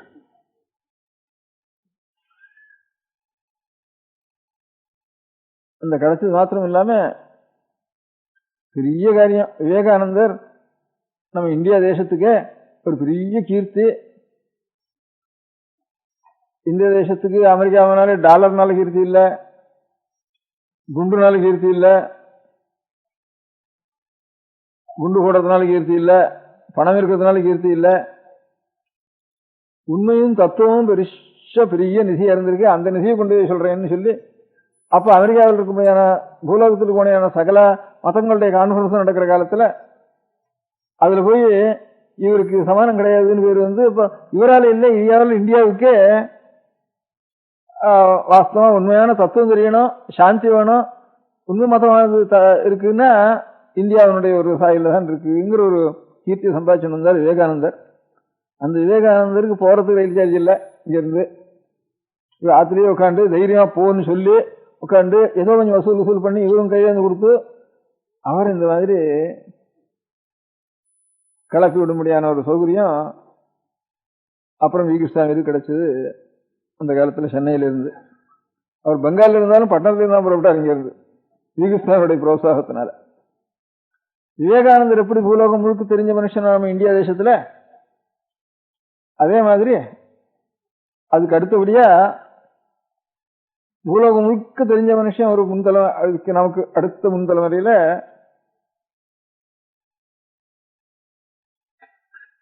இவ அய்யர்வாள், சாமநாதர்வாள் படிச்சவாள்ல அய்யர்வாள் மாதிரி சாஸ்திரி ஒருத்தர். சாஸ்திரின்னா ரைட் ஆனரோட சாஸ்திரி தான் சாஸ்திரின்னு பேரு. அவரை ஒரு ஸ்கூல் வாத்தியார் இருந்தாலும் உற்சாகப்படுத்தி அவருக்கு சிக்ஷை பண்ணி உட்காந்து வச்சு அவருக்கு நல்ல ஸ்திதி கொண்டு வந்து முழுக்க கிருஷ்ணாவியர்வாள், விவேகானந்தர், சீனா சாஸ்திரி இவ ரெண்டு பேரும் பூலோகம் முழுக்க நம்ம தேசத்துல இருந்து இந்தியா தேசத்துல பிறந்து பூலோகம் முழுக்க தெரிஞ்சவா இவ ரெண்டு பேர். இவ ரெண்டு பேரையும் இவ்வளவு தூரம் முன்னுக்கு கொண்டு வந்து அங்க இருந்து போய் உற்சாகப்படுத்தி அவளுக்கு பணத்தினால உற்சாகம், படிப்பினால உற்சாகம், தைரியத்தினால உற்சாகம் எல்லாத்தையும் பண்ணி இவளை ரெண்டு பேரையும் அபிவிருத்தி கொண்டு வந்தது ஸ்ரீ கிருஷ்ணாவில் கொண்டு இருந்தா அந்த காலத்துல. அப்படியே ஒரு கிடைச்சது. இப்படி கிடைச்சதோட கூட உடல் பொருளாவி மூணையும் அர்ப்பணம் பண்ணணும்னு பெரியவாள்லாம் சொல்லுவாள். நான் அந்த மாதிரி என்ன அர்ப்பணம் பண்றதுன்னு யோசனை பண்றதுக்காக தோணுது. நானாவது ஊகம் பண்றேன். உடல் பொருளாவி மூணையும் நம்ம அர்ப்பணம் பண்றதுக்கு நம்மளால முடியாது. உடல் பொருள் ஆவி இந்த மூணுக்கும் ஏதாவது அர்ப்பணம் பண்ணிடுவோம் அப்படின்னு தீர்மானம் பண்ணதா தோணுது. அதுக்காக முதல்ல மனுஷன் சட்டுன்னு கஷ்டம்னா ஏதோ வயசு வலிக்கிறது, தலை வலிக்கிறது, ஜலதோஷம் பிடிக்கிறதுன்னா உடனே அதுக்கு அப்போ தற்காலம் உடனே நிவர்த்தி பண்ணி ஆகணுங்கிறது. பணம் வேணும்னாலும் கடன் கடன்னா பாட்டுக்கும் வாங்கிட்டே இருக்கும், கடன் ஏறிண்டே இருக்கட்டும், என்னைக்காவது அப்புறம் வரும் கடைசியில் ஊத்துறவங்க. உடம்புக்கு வந்துட்டுதுன்னா என்னடா இது உடனே என்னைக்கடா இது நிவர்த்தி ஆகும்னுட்டு உடனே நிவர்த்தி பண்ணணும். ஒவ்வொரு மனுஷனுக்கும் உடல் நிலை என்ன இருந்தா தான் ஏதோ நல்ல காரியமாவது பண்ண முடியும். ஒரு பரோபகாரமோ, ஒரு பகவத் தியானமோ, ஒரு கர்மானுஷ்டானமோ இதெல்லாம் பண்ணலாம்னா உடல் என்ன இருந்தா தான் பண்ண முடியும். அதுக்கு நம்ம நாட்டில் மகர்ஷிகள் எந்த மாதிரி ஒரு மூலிகைகளையும் இதுகளையும் சொல்லிருக்காளோ அது மங்கி போச்சு. அதை விருத்தி பண்ணி உடலுக்கு அனுகூலம் பண்ணுவோம்னு என்னுடைய தகப்பனார் பேரை வச்சு வெங்கட்ரமணன் பேர் அவருடைய தோப்பனா இருக்கு. அதனால உடலுக்காக உடல் அர்ப்பணம் பண்றதுக்குன்னு பதிலாக உடலுடைய நலத்துக்காக அர்ப்பணம் பண்ணுவோம்னுட்டு முதல்ல வெங்கட்ரமணா டிஸ்பென்சரிக்கு ஏதோ தான் சம்பாதிச்ச பணத்தை மூலதனமாக வச்சு அது எப்பவும் நடக்கும்படியாக அதுக்கு ஏற்பாடு பண்ணி உடலுக்கு அர்ப்பணம் பண்ணினார். உடல் இருந்தாலும் உடலுக்குள்ள உயிர் இருக்க ஆத்மா. ஆத்மாவுக்கு ஒரு சாந்தி வேணும், ஆத்மாவுக்கு உண்மை தெரியணும். ஆத்மாவானது வெறும் கீழே இருக்கக்கூடாது, அது கொஞ்சம் எலிவேட் ஆகணும், உயர்நிலைக்கு வரணும். அப்படிங்கிறதுக்கு காரணம் சாஸ்திரம். அதுவும் மகரிஷிகளால உடலுக்கு சிகிச்சைக்காக சொல்ற மாதிரி ஆத்மாவுக்கு சிகிச்சை இருக்க முடியானது பாபம், அதை நிவர்த்தி பண்றது, சுத்தி, பக்தி, ஞானம், இவைகளெல்லாம் வளர்க்கறதுக்கு அதுதான் சாஸ்திரம்னு பேரு. அந்த சாஸ்திரங்களையும் அதே மகரிஷிகள் பண்ணியிருக்காங்க. இந்த வைத்தியம் பண்ற மாதிரி, இந்த வைத்திய சாஸ்திரம் மாதிரி ஆத்மாவுக்கு வைத்திய சாஸ்திரம் அது. அந்த சாஸ்திரத்தை வளர்க்கறதுக்காக ஆவிக்கு அர்ப்பணம் பண்ணினார் சம்ஸ்கிருத காலேஜ. தர்மமிகுன்னு சொல்றதுக்கு அந்த மாதிரி மத்தியில் இருக்கிறவளை விட்டுட்டேங்கிறதுனால உடலுக்கு ஒன்று அர்ப்பணம் பண்ணினார், ஆவிக்கு ஒன்று அர்ப்பணம் பண்ணினார். அதுக்கு ஒரு அதுக்கு ஒரு வைத்தியசாலை வச்சார், இதுக்கு ஒரு காலேஜ் வச்சார். ஒரு தியானம் பண்ணுவானாலும் சரி, பரோபகாரம் பண்ணாலும் சரி,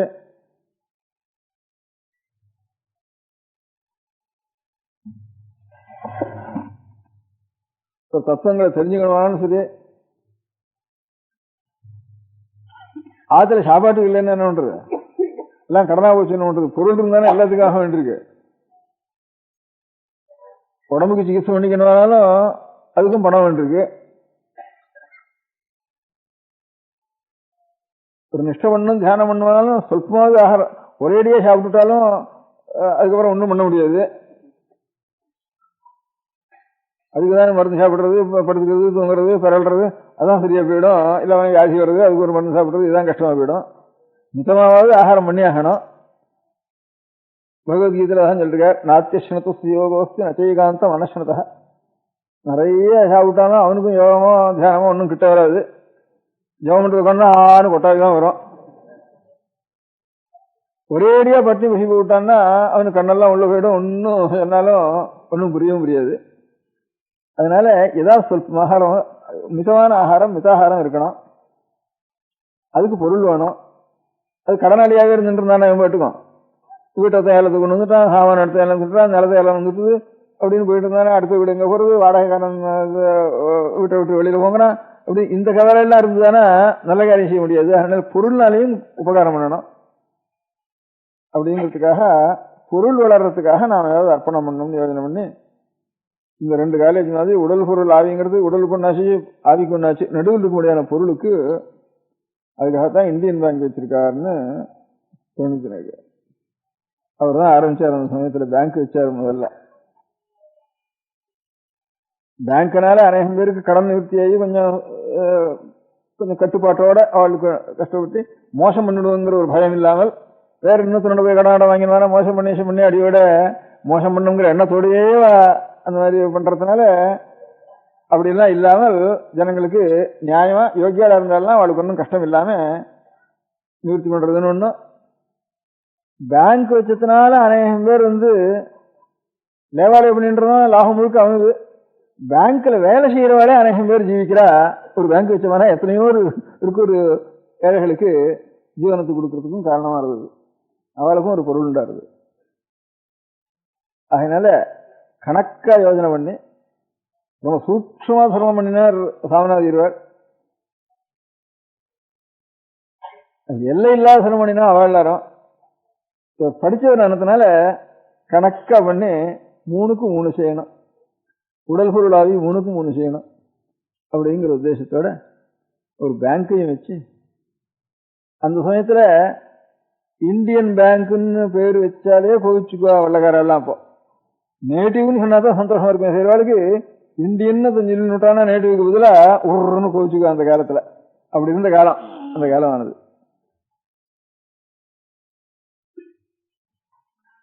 அது கூட ஒரு உதாரணம். அந்த காலங்கள்ல வெள்ளக்காராளுடைய நாகரிகம் தான் ரொம்ப பெரிய நாகரிகம், நம்ம நாட்டில் இருந்ததெல்லாம் ஒன்றும் பிரயோஜனம் இல்லாதது அப்படின்னு ரொம்ப மட்டம்.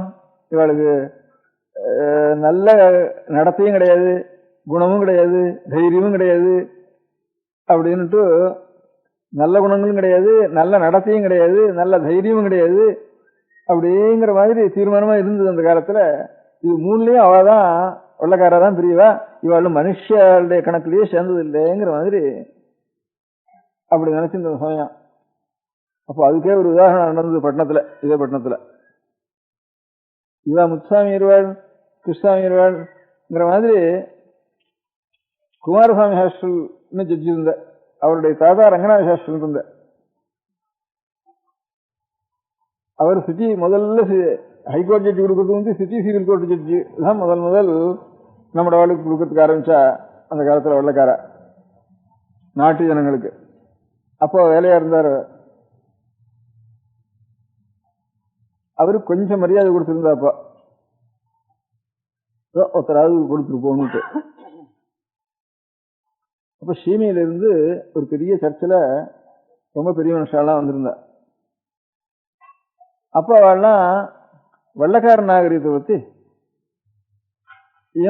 இந்த ஏசியா கண்டத்தில் இருக்க முடியாத நாகரிகமற்ற ஜனங்களுக்கு கைதூக்கி விடுறதுக்காக நல்லடத்தையை கற்பிக்கிறது நம்முடைய வெள்ளக்கார ஆண்டவன் வெள்ளக்காரர்களுக்காக கொடுத்த ஒரு பிறப்புரிமையான கடமைங்கிறத பத்தி இவர்களுடைய ஒரு கெட்ட குணத்தை மாற்றி, கெட்ட நடவடிக்கைகளை மாற்றி இவர்களையும் ஒரு மனிதனாக்குறதுக்காக,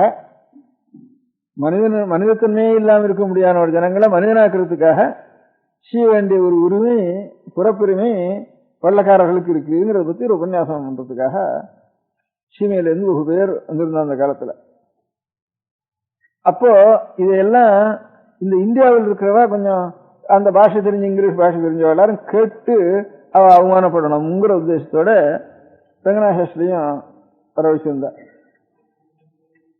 அப்ப வர வச்சப்போ நிறைய சர்ச்சுக்கு பக்கத்துல ஜன்னல் இருக்கும் சுத்தி. அந்த ஜன்னல்கள் எல்லாம் நிறைய இந்த உள்ள இடம் இல்லாதனால டிரைவர் இவர் ஆங்கிலோ இண்டியன்ஸ் அவ எல்லாரும், யூரேஷியன்ஸ் ஆங்கிலோ இண்டியன்ஸ் அவ எல்லாரும் நிறைய வந்திருந்தா.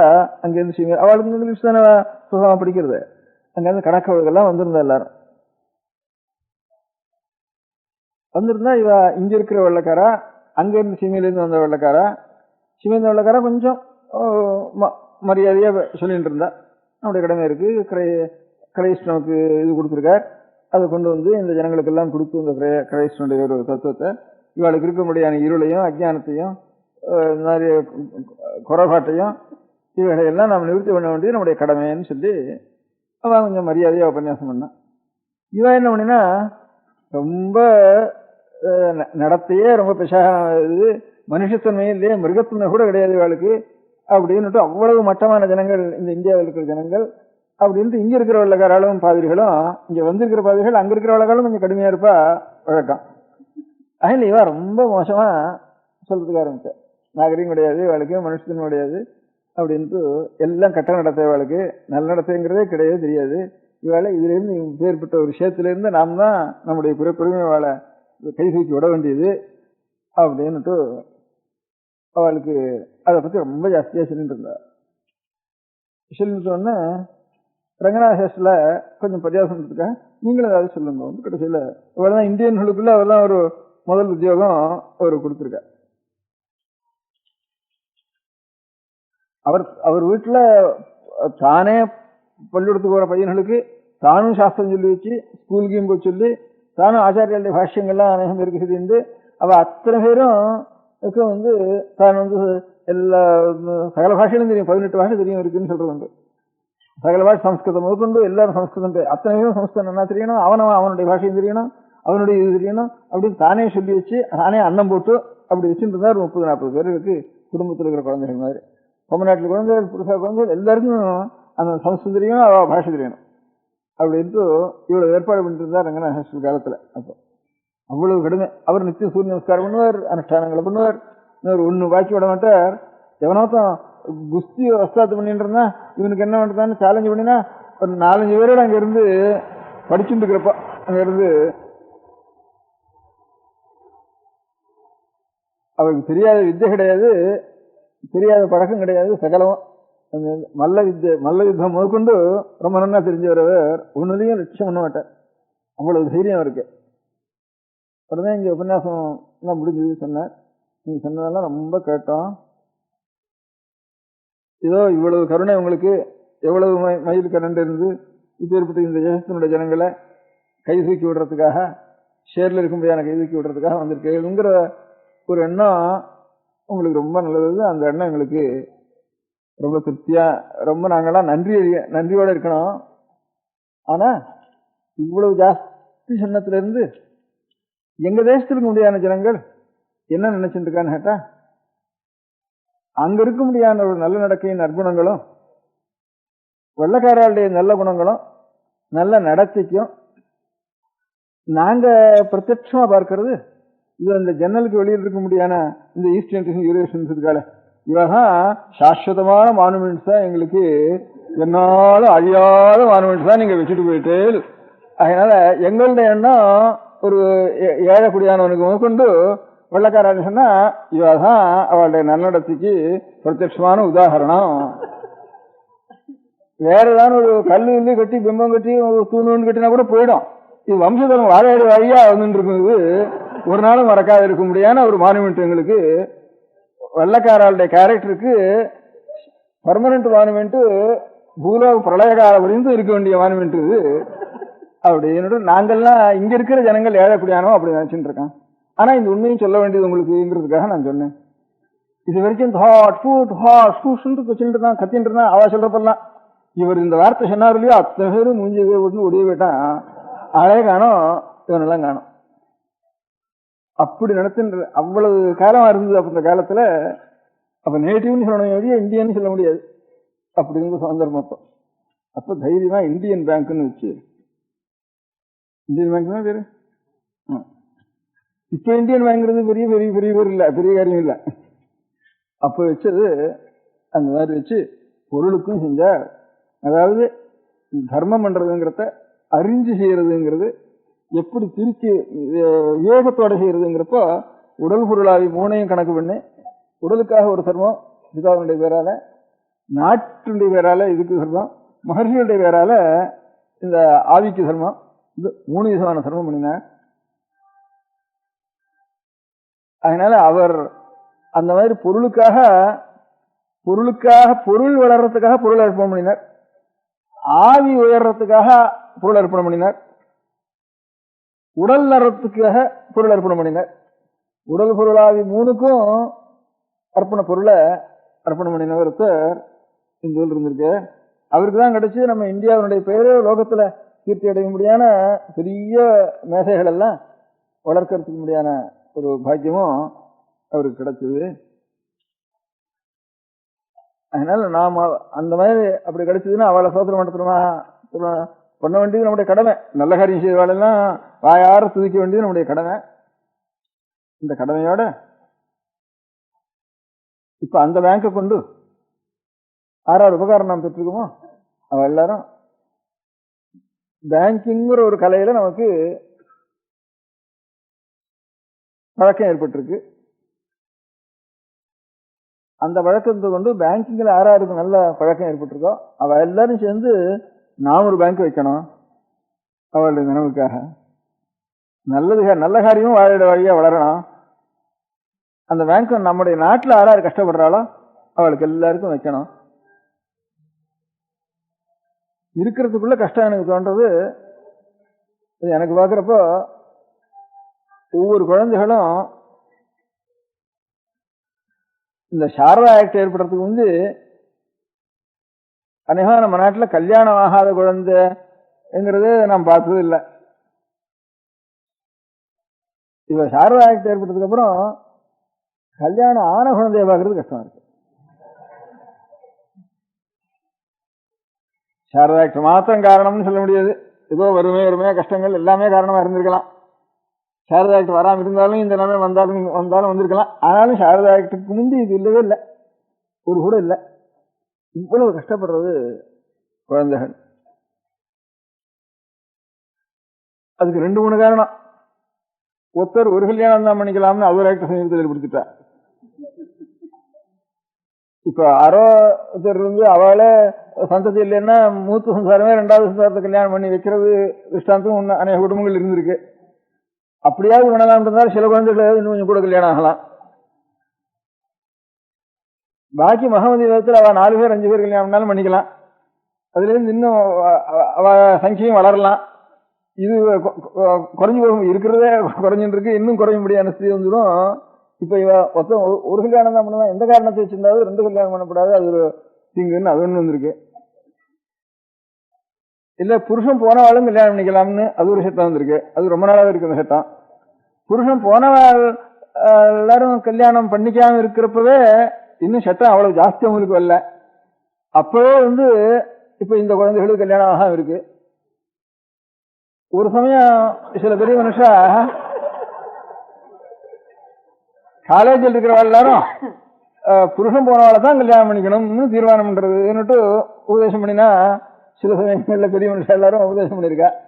அப்படி பையனெல்லாம் கேட்கறதுக்கு ஆரம்பிச்சுட்டாங்கன்னா அப்ப லோகத்துல புதுசாரவா கல்யாணம் பண்றதுக்கு வழி இல்லை. அப்போ ஏற்பட்ட கஷ்டம் 4-5 தினத்துல குழந்தைகளுக்கு சாரதா சட்டம் ஒரு பக்கம், இந்த சட்டம் ஒரு பக்கம், அந்த சட்டம் ஒரு பக்கம், எல்லா சட்டமும் சேர்ந்து சாரதா சட்டம் என்ன பண்ணிட்டு குழந்தைக்கு இத்தனை வயசுக்குள்ள கல்யாணம் பண்ணப்படாதுன்னு வச்சுது. நம்ம சாஸ்திரம் என்ன பண்ணிட்டு இத்தனை வருஷத்துக்குள்ள கல்யாணம் பண்ணி ஆகணும்னு வச்சுது. கல்யாணத்துக்கு மேல் லிமிட் சொல்லி இதுக்கு மேல கல்யாணம் ஆகாம இருக்கக்கூடாதுன்னு வச்சுது. சாரதா சட்டம் இதுக்கு கீழே கல்யாணம் ஆகப்படாதுன்னு வச்சுது. அதனால மேல் லிமிட் வைக்கல, அது கல்யாணம் ஆகாத போனா எத்தனை வருஷம் ஒன்னா இருக்கலாம். அப்படி சாஸ்திரமும் இந்த லிமிட் வச்சுது, அது அந்த லிமிட் வச்சுது. அதனால குழந்தைகள் படுற கஷ்டம் அவ தலையில இருக்குப்பா. அதுல பணத்தினுடைய தரித்திரம் கஷ்டங்கள், அதுக்கு இருந்து பொண்கள் ஜாஸ்தியா போயிட்டதுனால பிள்ளைகள் குறைச்சால இருக்கிறதுனால அவ கிராக்கி பண்றது. ஒரு சாமான் மலிவா இருந்ததானா ஜாஸ்தி இருந்ததுன்னா அதுல இருந்து இன்னொரு சாமான் கிராக்கியா இருந்தானா அதுக்கு பணம் தானே கிராக்கிங்கிறதுக்கே அர்த்தம், அதிக பணம் கொடுக்கணும் தானே அர்த்தம். அந்த மாதிரி ஒரு கஷ்டங்கள் இதுகளுக்காவது முதல் சமாச்சாரம். பிள்ளைகளுக்கு என்னவோ படிக்கிறதுக்கு அது பண்றோம், இதை பண்றோம், ஸ்காலர்ஷிப் கொடுக்குறோம், அசலுக்கு என்னென்னவோ பண்றோம். இதுல இருந்து பெண்களுக்கு இதை காட்டிலும் படிப்பை காட்டிலும் கல்யாணம் முக்கியம். அவளுக்கு படிப்பு வந்துட்டு தானே கல்யாணம் கூட போயிட்டு இருக்குது. அப்புறம் அவ வாழ்க்கையே விட போறது. அதுல நல்ல வாழ்க்கையா இருக்கிறது 100 பேர்ல 1-2 பேர் தான் இருக்க முடியும். இந்த மாதிரி கல்யாணம் பண்ணிக்காம உத்தியோகமே பண்றதுன்னா பாதிவிரத்தியத்தோட தன்னுடைய மானத்தை ரசிச்சுட்டு இருக்கிறதுங்கிறது ரொம்ப கஷ்டமான காரியம். அங்க குடும்பம் இல்லாம இருக்கிற காலத்துல அப்படிலாம் சேர்ந்துடும். அதனால அப்பேற்பட்ட ஒரு காரியத்துக்கு முதல்ல இந்த மாதிரி ஒரு குழந்தைகளுக்கு ஒரு அதையும் தவிர இப்ப நாமும் என்ன பண்றோம், பழைய நாள்ல சில வல்லார குடும்பங்கள் உண்டு, சில நாயுடு குடும்பங்கள் உண்டு. அந்த மாதிரி இருக்க முடியாத அநேக குடும்பங்கள்ல அவ கொஞ்சம் ருத்து ஆனத்துக்கு வரும் கல்யாணம் பண்ணலாம்னு இருந்தது. அந்த காலத்துல அவ குடும்பங்கள்ல முந்தியும் பண்ணிடுவா, ருத்து ஆனத்துக்கு வரும் பண்ணலாம்னு இருந்தது. ருத்து ஆனத்துக்கு வரும் பண்ணலாம்ங்கிறது குடும்பங்கள்ல என்ன வழக்கம்னு கேட்டா ருத்து ஆனத்துக்கு வரும் கல்யாணம் ஆன வரைக்கும் வீட்டுக்குள்ளேயே வச்சுக்கிறது. அதனால ருத்துவானத்துக்கு அப்புறம் கல்யாணம் பண்ணப்படாதுன்னு இருந்த குடும்பங்கள் எல்லாம் இப்ப என்ன இருக்கு, கல்யாணம் ஆற வரைக்கும் குழந்தைன்னு தான் வச்சுட்டு இருக்கோம் நம்ம. அப்ப என்ன இருக்கு, எங்க வேணாலும் போகலாம் வரலாம்னுட்டு. அதனால இப்ப இதையாவது கொஞ்சம் இப்ப எப்போ ருத்துவானதுக்கு அப்புறம் கல்யாணம் பண்றதுன்னு நிர்பந்தம் வந்துட்டுதோ, சட்டத்தினாலேயோ வறுமையினாலேயோ நிர்பந்தம் வந்துட்டுதோ, அப்போ நம்ம மதத்துல ருத்துவானதுக்கு அப்புறம் கல்யாணம் பண்ணலாம்னு இருந்த ஜாதிகள்ல எந்த நியமம் இருக்கோ அந்த நியமத்தையாவது நான் வச்சுக்கணும். அந்த மாதிரி ருத்துவானத்துக்கு அப்புறம் இது அது வரைக்கும் படிக்கட்டும். அதுக்கப்புறம் வீட்லயே நமக்கு எந்த மாதிரி ஒரு நல்ல ஆத்மார்த்தமான படிப்புகளை எந்த பாஷைகளை படித்தாலும் சரி அந்த பாஷைகளை நல்லா எழுதி அதுக்கு தனித்தையா பதவரை பொழிப்புரை எல்லாத்தையும் தெரிஞ்சு வீட்லயே அந்த குழந்தை தானே செல்ஃப் இன்ஸ்ட்ரக்டர்கள் ஒவ்வொன்றுக்கும் ஒவ்வொரு சப்ஜெக்டையும் வச்சுக்கலாம். இப்போ சயின்ஸ் முஸ்க்கு செல்ஃப் இன்ஸ்ட்ரக்டர் வச்சுட்டா இப்போ அந்த மாதிரி பக்தியும் ஞானமும் தர்மங்களும் இதெல்லாம் தெரியறதுக்கு கொஞ்சம் செல்ஃப் இன்ஸ்ட்ரக்டர் கொடுத்து அது வரைக்கும் கல்யாணம் ஆகிற வரைக்கும் அதோட இருக்கட்டும் சொன்னா அதுல இருந்து ரொம்ப தோஷங்கள் ஏற்படாம இருக்கும். அது ஒரு காரியம், முக்கியமான காரியம். அப்படி கொஞ்சம் குடும்பங்கள் ஜாக்கிரதையா வச்சுட்டு இருக்காள குழந்தைகளை. இப்ப வல்லாறு குடும்பம் மாதிரியும் நாயுடு குடும்பம் மாதிரியும் அந்த குடும்பங்களையும் சரி எந்த குடும்பங்கள்லையும் அந்த மாதிரி ருத்துவானத்துக்கு அப்புறம் அது வரைக்கும் கொஞ்சம் மரியாதையா வீட்டில் இருந்து கொஞ்சம் ஆத்மார்த்தமான படிப்பை குணத்தை வளர்க்கிற வேண்டிய படிப்பை பண்ணிட்டு இருக்காளோ அப்பேற்பட்டவர்களுக்கு கொஞ்சம் ஆதரவாவது கொடுக்கறதுன்னுட்டு அந்த மாதிரி ஒரு அந்த மாதிரி ஒரு பேங்க்கினுடைய பழக்கம் இருக்கிறவாள்லாம் ஒரு பேங்க்கை வச்சு இந்த மாதிரி கொஞ்சம் மானத்தை சம்ரட்சிச்சுக்கணும் அப்படிங்கிற இருக்கிறவாளுக்கு கொஞ்சம் கஷ்டம் இருந்தாலும் அந்த கஷ்டத்துக்கு கல்யாணத்துக்கு அவள் ஏதாவது போட்டால் அது பாதியாவது கொடுக்கறதுக்கு அப்படின்னாவது வேற அந்த பேங்க்கில் ஒருத்தர் ஷேர் எடுக்காம தர்மத்துக்கே போட்டு பேங்க் பிசினஸ் சொன்னா தெரிஞ்சவ எல்லாரும் இந்த மாதிரி ஒரு சிரமங்களை அவள் ஒரு காரியத்தில் அந்த காரியத்தில் அவளுக்கு இந்த ப்ராப்ளம்லாம் அவளுக்கு கிடையாது, இந்த கஷ்டங்கள்லாம் கிடையாது அவளுக்கு. அவள் அந்த காலத்தில் வறுமை மாத்திரம் இருந்தது, அதுக்காக பண்ணினான். இப்போ நமக்கு அநேக தினசங்களில் சிரமங்கள் உண்டாயிடுது. இருக்கிறதுக்குள்ள இது முக்கியமான சிரமம். குழந்தைகள் ரொம்ப சிரமப்படுறது. அந்த மாதிரி இருக்க முடியாதுன்னா பேங்க்குகளில் அவள் இந்தியன் பேங்க்னு தைரியமாக அந்த காலத்தில் ஆரம்பித்து உபகாரம் பண்ணினால அப்போ வெள்ளக்காரால் இந்த மாதிரி பண்ணத்தோடு கூட அந்த வெள்ளக்காரால் ஏற்பட்ட சிரமத்துக்காகத்தான் இந்தியன் பேங்க் ஆரம்பிச்சார். அர்பத்நட் வாங்கி எல்லாத்தையும் சாப்பிட்டு போயிட்டான். இந்த ஏதோ உத்தியோகம் பண்ணி சம்பளம் வாங்கி அதுலேருந்து பாக்கி வச்சு எல்லாம் அர்பத்நட்ல போட்டிருந்தா ஒரே நம்பிக்கையா. அவ்வளவு போனத்துல இருந்து சரி இனிமே வெள்ளக்காரலை நான் நம்பி போடுறதுக்கு லாய்க்கு இல்லை, நிச்சயமா அவன் தப்பு பண்ணினான்னு கோர்ட்லயும் தீர்மானம் ஆயிட்டுது, அவன் அந்த மாதிரி பண்ணினான்னு. அதனால இனிமே இல்லைன்னு அப்ப தைரியமா பொருளுக்கும் நாம் நம்முடைய பொருளை செலவழிச்சுதான் ஆகணுங்கிற ஒரு தைரியம் வி கிருஷ்ணாவில் அந்த காலத்துல பண்ணான். அந்த மாதிரி அர்பத்நட் பேங்க் போன உடனே இந்தியன் பேங்க் வச்சது. அதுக்கு பேர் இந்தியன் பேங்க்னு அதுக்காக வச்சு இந்தியன் செய்யணும்னு அந்த நன்னாவு நடத்திட்டு இருந்துட்டு இருக்கு. அது பொருளுக்கு அவர் பொருள் அர்ப்பணம் பண்றது, பொருளுக்கு பொருள் அர்ப்பணம் பண்ணினாருங்கிற ஒரு உதாரணத்துக்கு கிடைச்சது. அதனால அதுல நாம் அந்த செய்ததுனால நாம் செய்ய வேண்டிய கடமை எல்லாரையும் புகழ நன்றி இருக்க வேண்டியது, அவளை பத்தி வாயார சுதிக்க வேண்டியதுங்கிற ஒன்று நியாயம். நாம் செய்ய வேண்டியது இந்த பேங்க் பிசினஸ் இப்போ 1000 பேருக்கு ரொம்ப நல்லா தெரிஞ்ச எல்லாரும் இந்த ஒரு தர்மங்களை செஞ்சு குழந்தைகளுக்கு உபகாரமாக ஒரு காரியங்களை. அதனால எந்த ஜாத்தியில் இருந்தாலும் இந்த ஏழைகளா இருந்து கஷ்டப்பட்டு இருந்து கொஞ்சம் மானத்துக்கு அஞ்சு இருக்கிற குழந்தைகளுக்கெல்லாம் நாம் ஒரு உபகாரமாவது அவ கல்யாணத்துக்கு ஒரு பாதியாவது நம்ம கொடுப்போம், கால்வாசியாவது கொடுப்போம் அப்படிங்கிறது எல்லாருக்கும் ஒரு தைரியம் ஒன்று இருக்குதுன்னா அவளுக்காவது அதை நல்லா தெரிஞ்சுட்டு அவள் அந்த மானத்துக்கு அஞ்சு ரட்சிச்சுட்டு இருக்கா குழந்தைகளை அப்படிங்கிறது தெரிஞ்சுதானே அவள் எந்த ஜாதியா இருந்தாலும் அவளுக்கு நாம் செய்யறதுங்கிற ஒரு முறையில ஒரு பேங்க் பிசினஸ் தெரிஞ்சவெல்லாம் ஒரு காரியம் செய்யலாம்னு அதுவும் ஒரு அபிப்பிராயம் சொல்லணும். வெறும் உபன்யாசம் பண்ணா ஞாபகமாவது கொடுத்தணும் இல்லையோ, அந்த மாதிரி ஒரு தைரியமா இருக்கிறவ பாக்கி பேரெல்லாம் பணத்தினால உபகாரம் பண்ணலாம், அந்த பிசினஸ் தெரிஞ்சவ ஆத்மார்த்தமா செய்யலாம். ஏன்னா எந்த தொழில் யாருக்கு தெரியுமோ அவள் எல்லாரும் இதான் ஒரு காரியத்தினால அந்த தொழிலை நல்லா உபயோகப்படுத்தணும். இந்த ப்ரொஃபசர்ஸ் எல்லாம் இருந்தா ஹிந்து காலேஜ்னு இதுல திருநெல்வேலியில் ஆரம்பிச்சா அநேகமா ப்ரொஃபசர்ஸ் எல்லாம் அந்த காலத்துல சம்பளம் இல்லாமையும் சொற்ப சம்பளத்துக்கும் அநேகம் பேர் உழைச்சி அதை விருத்தி கொண்டு வந்தா அதிகமா பணம் வேண்டான்னுட்டு உழைச்சா. அதே மாதிரி கிறிஸ்துவாலையும் அவாமத்து பண்றதுக்கு இப்போ ஜெசூட் மிஷன் இருக்கு.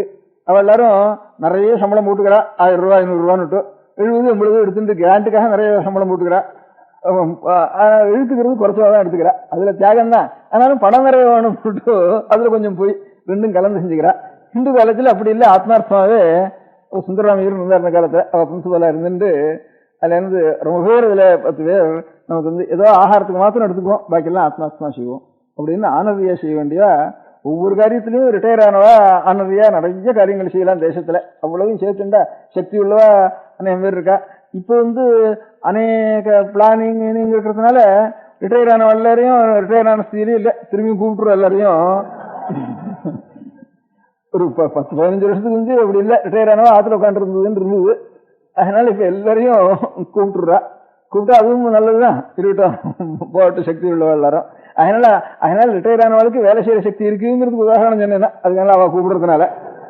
அதனால அந்த மாதிரி இருக்கிறவ எல்லாரும் கொஞ்சம் அதுக்கும் போகாம ஆத்துல இருந்துருவோம் அப்படின்னு வேண்டான்னு இருக்கிறவனும் சரி, கூப்பிட வர இருந்தாலும் சரி, அந்த மாதிரி இருக்கிற சகல ஜனங்களும் இல்ல பேங்க்ல இன்னொரு வேலையில் இருந்திருந்தாலும் சரி, இன்னொரு காரியமும் எந்தெந்த பழக்கம் உண்டோ ப்ரொஃபசர்ஸ் எல்லாம் ஹிந்து காலேஜ் ஆரம்பிச்ச மாதிரி இப்ப இந்த பேங்கிங் பிசினஸ் தெரிஞ்சவா பாக்கி ரொம்ப பண சௌகரியம் உள்ளவா எல்லாரும் அதுல போட்டு அதிக லாபம் நோக்க வேண்டாம், லாபத்தை பொதுஜனங்களுக்கு நாம் செய்வோம் அப்படின்னு பொது லாபமா சில காரியங்களை ஒரு பேங்காவது செய்யலாம்னு இந்த ஞாபகம் வரப்போ சொல்லணும்னு தோணித்து எனக்கு. அதனால இந்த 3 காரியத்துல அநேக சென்னையில் தர்மமிகு சென்னையில்னு சொன்னதுல நான் இவ்வளவு பேரும் சேர்ந்தாலும் ஒரு ஊர்ல இவ்வளவு பேரும் சேர்க்க முடியாதுன்னு தோணுது எனக்கு அதுல இருந்து. அதனால இவ்வளவு பேரும் இனத்தோட செஞ்சது ஸ்ரீகிருஷ்ணனோட செஞ்சிருக்காருன்னுட்டு বহু சூக்ஷ்மம், ஏழையா இருந்தாலும் சூக்ஷ்மா பண்ணினது சில பேர். ஏதோ அவளுக்கு எது தர்மம்னு தோன்றதோ அத்தனை தர்மத்துக்கும் நிறைய பண்ணினவா அநேக குடும்பங்கள். ஏதோ ஒரு குறிப்பிட்ட ஒரு தர்மத்துக்கு மாத்திரம் செஞ்சவா சில பேர். இவர் நிறைய சம்பாதிச்சதை கொண்டு குழந்தைகளுக்கும் ஒன்றும் குறவில்லாம அதுக்கும் கொடுத்துட்டு குடும்பத்தை சில பேர் ஏமாத்திட்டு கோவிச்சுட்டு தர்மம் ஒண்ணுதான் பேர். அப்படியும் இல்லாமல் குழந்தைகளுக்கும் ரட்சிச்சுண்டு அந்த குடும்பம் அப்படி இருக்கணும்னு அதுவும் வச்சுண்டு அப்ப தர்மம் பண்ணின குடும்பம் தான் அது க்ஷேமமா இருக்கு. பாக்கி தர்மம் பண்ணாம இன்னும் நிறைய சம்பாதிச்சுவா பெரிய மனுஷால நிறைய இருக்கு. இப்ப அவளுடைய குடும்பங்கள்லாம் அதே மாதிரி இருக்கும்னா காணோம், மெட்ராஸ்ல காணோம். அது இருந்து இதாவா இருந்தா அப்புறம் அது இவா வாங்கிட்டா அது மனையெல்லாம் பிரிச்சு இடம் ஒண்ணா பிளாட்டா பண்ணியாச்சு அப்படிங்கிற மாதிரி ஆயிட்டு பாக்கி இருக்க முடியாத தர்மங்கள்லாம் இதுல இருந்து பாக்கி பண்ண எல்லாரும். வாஸ்தவத்துல நிறைய குடும்பத்துக்காரும் தர்மத்துக்காரர் கொடுத்தாலும் அவ குடும்பம் தான் லோகத்துல க்ஷேமமா இருக்குங்கிறதுக்கு ஒரு உதாரணமா இருக்கு. அதனால இது நமக்கு இதான் இப்ப முக்கியமா இருந்தது. பேங்க்குங்கிறது அநேகம் பேருக்கு உபகாரமா இருக்கிற காரியமா இருக்கு, இப்ப இன்னும் நடந்துட்டு இருக்குது. அதனால இந்த பேங்க்கு என்ன வந்ததுனால ஆறாருக்கு நல்லா பேங்க் பிசினஸ் பண்றதோ அவ எல்லாரும் ஆத்மார்த்தமா ஒரு காரியம் செஞ்சு லோகத்துக்கு அதுல இருக்கிறதுக்குள்ள நல்ல காரியம். இப்ப குழந்தைகளுக்கு செய்ய வேண்டிய காரியம் பொன் குழந்தைகளுக்கு அவசியமா செய்ய வேண்டிய காரியத்தை செய்யணும்னு தோணித்து அதை ஒரு நாளைக்கு சொல்லணுங்கிற ஞாபகம் இருக்கு. அதனால உடல் பொருளாவி மூணையும் நாம் அர்ப்பணம் பண்ணணுங்கிறது பொது நியாயம். உடல் பொருளாவியினுடைய வளர்ச்சிக்கும் நாம் அர்ப்பணம் பண்ணணும்னுட்டு உடல் பொருளாவிக்கு உடல் பொருளாவி மூணையும் அர்ப்பணம் பண்ணின அப்படிங்கிற ஒரு உதாரணம் ஒரு மனுஷனை பார்த்தோம் இந்த ஊர்ல. அதனால இந்த ஊர்ல இருக்கிற எல்லாரும் இந்த உதாரணங்கள்னால ஏதாவது நமக்கு தெரிஞ்ச ஒரு எல்லாருக்கும் கொஞ்சம் ஏதோ ஒரு புத்தி, ஏதாவது ஒரு தொழில், ஒரு பழக்கம், ஒரு சப்ஜெக்ட்லயாவது ஒரு ஞானம் இருக்கிறதாதான் அநேகமா 3/4 பேர் இருப்பா பட்டணத்துல. பாக்கி கிராமாந்தரங்கள்னா அநேகமா சூதாடுறதுல போட்டுக்கிறது இதான் அதிகமா தெரியும் அங்க இருக்கிறவளுக்கு. அங்க அதே பழக்கமா போயிட்டு படிச்சிருந்தா கூட மறந்து விடுவாங்க. இங்க மறக்கிறதுக்கு முடியாது, ஏதாவது ஒரு தொழில் பண்ணி ஆகணும். இங்க இல்லாம வேலை இல்லை. இங்க இந்த ஊர்ல காலமே 9 மணிக்கு சாப்பிடறதுக்கு ஆரம்பிச்சுட்டா ராத்திரி 10 மணி வரைக்கும் ஏதாவது ஒரு அந்த படிச்சது மறந்து போகாம ஒரு நினைவு இருக்கு. ஒன்னும் படிக்காதவாங்க, படிச்சா இருந்தாலும் மறந்து போயிட்டு அந்த மாதிரி வீணா காலத்தை செலவழிக்கிறதான் பாக்கி சில்லற ஊர்கள்லாம் இருப்பா. இந்த ஊர்ல அநேகமா ஒவ்வொருத்தருக்கும் ஒவ்வொரு பழக்கம் நல்லா ஞானம் இருக்கு. அந்த ஞானத்தை முழுக்க உபயோகப்படுத்தி ஒரு உதாரணமா சொன்னேன் பேங்க்னுட்டு. அந்த மாதிரி ஒவ்வொருத்தரும் நமக்கு எந்த ஞானம் இருக்கோ அந்த ஞானத்தை 10 பேர் சேர்ந்துட்டு எப்படி இன்னும் அது இல்லாதவளுக்கு எப்படி உபகாரம் பண்ண முடியும், என்னென்ன உபகாரம் பண்ண முடியும்னு அவளவா யோசிச்சு, நான் ஒரு உதாரணமா சொன்னேன் செய்யற பேங்க்னு அவளவா யோசிச்சு அப்படி இப்படியே 10 பேர் கலந்து ஜனங்களுக்கு என்னென்ன மாதிரி உபகாரம், என்னென்ன கஷ்டங்கள் இருக்கு, அது எப்படி நம்ம உபகாரம் பண்ண முடியும் அப்படிங்கறத ஆலோசிச்சு அப்படியே செய்யணுங்கிற ஒரு ஞாபகம் எனக்கு. அப்பதான் தர்மமிகு சென்னையில் கண்டகோட்டத்தில் அப்படி சொன்னாரு எல்லாமே இருக்காங்க. அது நமக்கு ஈஸ்வர அனுகிரகம் கிடைச்சு நாம் பிறந்தது வீணாகாமல் ஒரு உபகாரமாயும் இருக்குங்கிற ஒரு அபிப்பிராயம் இருக்கு. நேற்றுக்கு வந்தாலும் வேதாந்தத்தை தான் சொல்லிட்டேன். இப்ப என்ன பொருளான உபநியாசமா சொல்லணும்னு ஒரு ஆசை தோணித்து எனக்கு. அர்த்தத்தை இந்த மாதிரி நமக்கெல்லாம் தர்மம் இன்னும் வளர வளர ஓங்கி பட்டணத்தில் நடந்ததில் லோகம் முழுக்க இந்த உதாரணமாக லோகம் முழுக்க க்ஷேமமா இருக்க வேண்டியது. நம பார்வதீபதயே.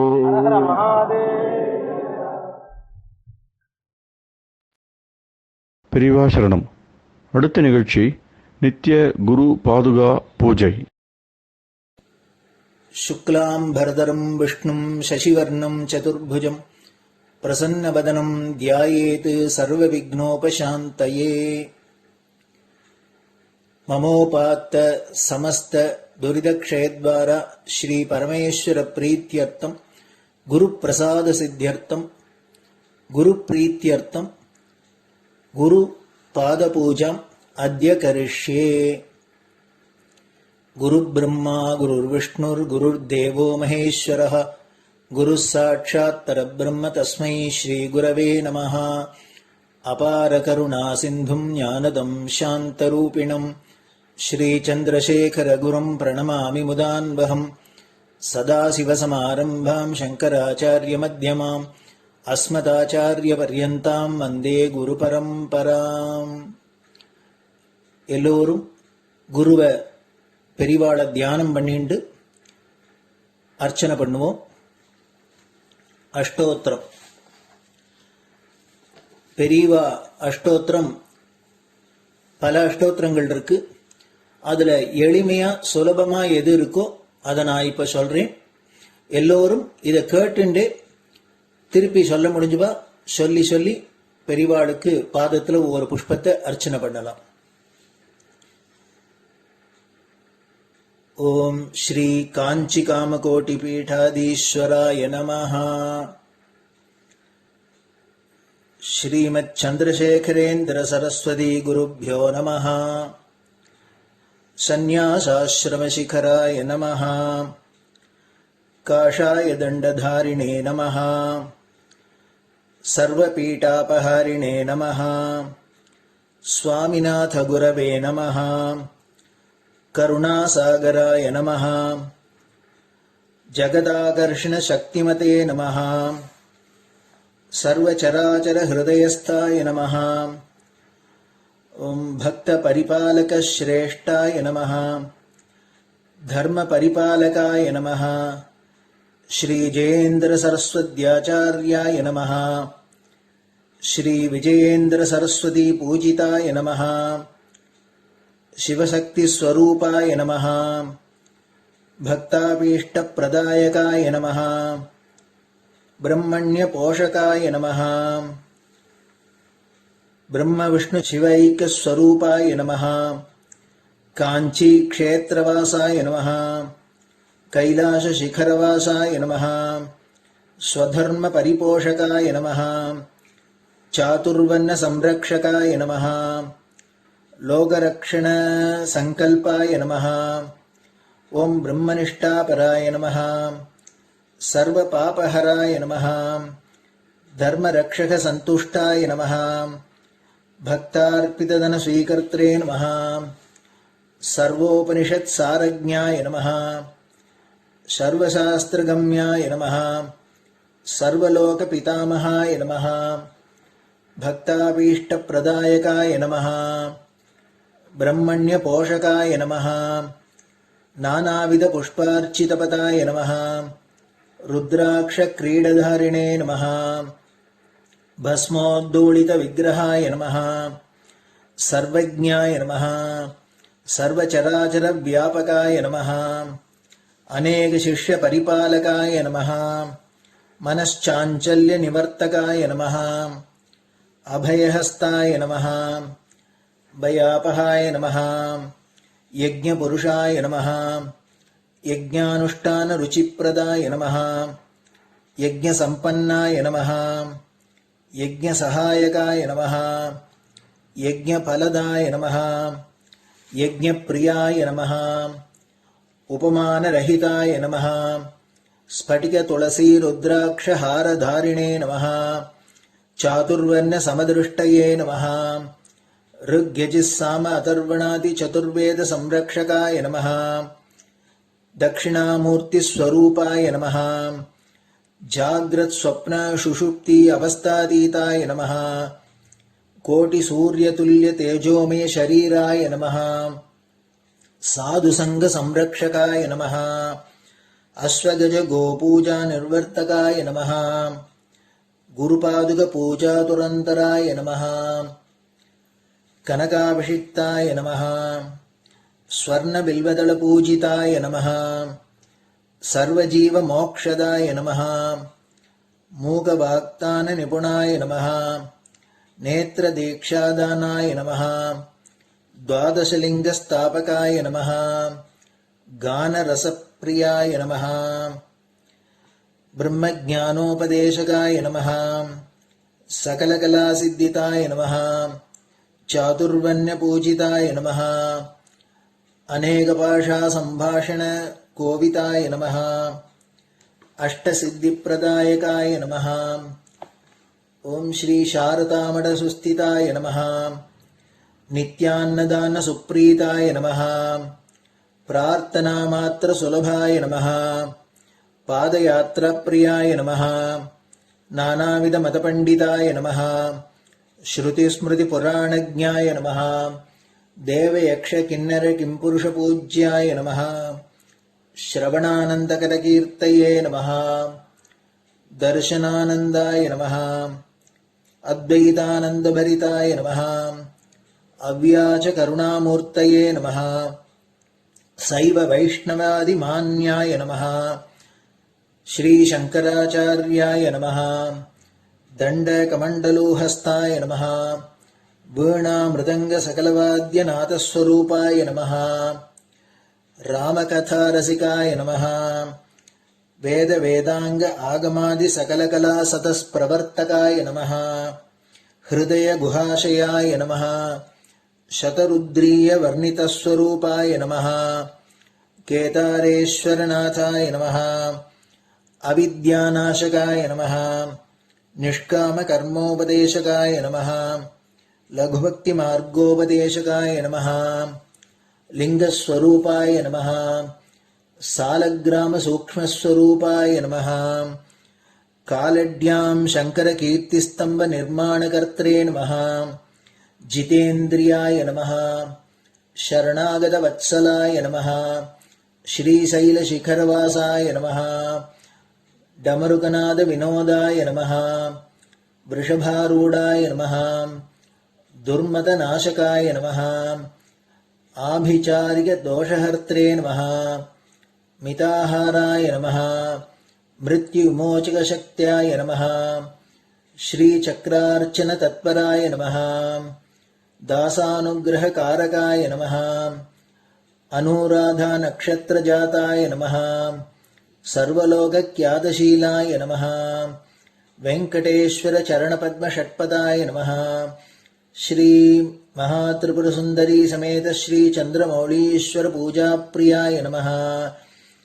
श्रीमच्चन्द्रशेखरेन्द्र सरस्वती सद्गुरु परब्रह्मणे नमः। गुरुभ्यो नमः। परमगुरुभ्यो नमः। परमेष्टिगुरुभ्यो नमः। परात्परगुरुभ्यो नमः। गुरुपरम्पराभ्यां नमः। गुरुपादुकाभ्यां नमो नमः. அடுத்தது ஊதுபத்தி இருந்தா அதை காமிச்சு தூபம், நெய் தீபம் இருந்தா காமிச்சு அதை நெய் தீபம் தீபம் காமிச்சுட்டு நெய்வேத்தியம் வெத்தலைப்பாக்கு பழம் இதுலேருந்து ஆரம்பிச்சு அவளுக்கு எது சௌரியமோ அதுபடி நைவேத்தியம் பண்ணலாம். அதுக்கு அடுத்தது கற்பூர ஹாரத்தி பண்ணி எல்லோரும் பிரதட்சிண நமஸ்காரம் பண்ணி பெரியவாள்கிட்ட பிரார்த்தனை பண்ணிண்டு எல்லோரும் க்ஷேமமா இருக்கணும், லோகம் பரம மங்களமா சௌக்கியமா இருக்கணும், எல்லோரும் வியாதி வெக்க இல்லாத ஆயுராரோக்கிய ஐஸ்வர்யத்தோட சாந்தம் அமைதியோட ஞான வைராக்கியத்தோட எல்லோரும் நல்லவர்களாயிருந்து நன்மையை அடையணும்னு பிரார்த்தனை பண்ணி இந்த பூஜையை தினம் செய்யலாம்.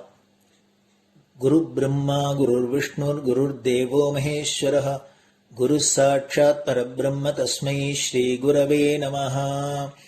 அபார கருணா சிந்தும் ஞானதம் சாந்தரூபிணம் ஸ்ரீ சந்திரசேகர குரும் பிரணமாமி முதான்வகம். சதாசிவசமாரம்பாம் சங்கராச்சாரிய மத்யமாம் அஸ்மதாச்சாரிய பர்யந்தாம் வந்தே குரு பரம்பராம். குரு பாத பூஜை நிறைவடைஞ்சது. பெரியவா சரணம். திருச்சிற்றம்பலம். நிலை பெறுமாறு எண்ணுதியேல் நெஞ்சே நீவா, நித்தலும் எம்பிரானுடைய கோயில் புக்கு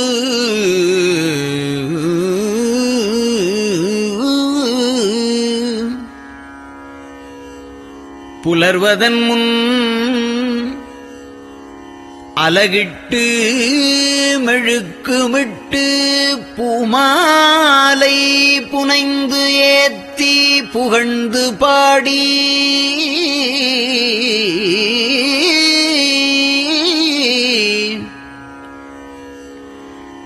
தலையாரக் கும்பிட்டு கூத்தும் ஆடி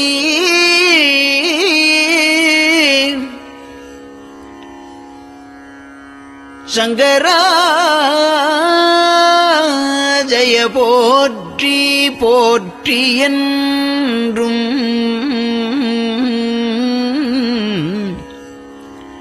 அலைபுனல் சேர் செஞ்சடையம் ஆதி என்றும் ஆரூரா என்றென்றே அலரானில்லே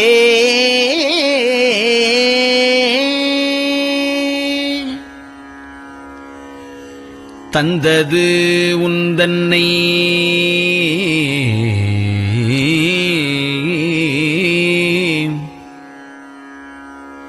கொண்டது எந்தன்னை சங்கரா ஆர்கோலோ சதுரர் அந்தம் ஒன்றில்லா ஆனந்தம் பெற்றேன் யாது நீ பெற்றது ஒன்று என்பால் சிந்தையே கோயில் கொண்ட எம்பெருமான் திருப்பெரும் துறையுரை சிவனே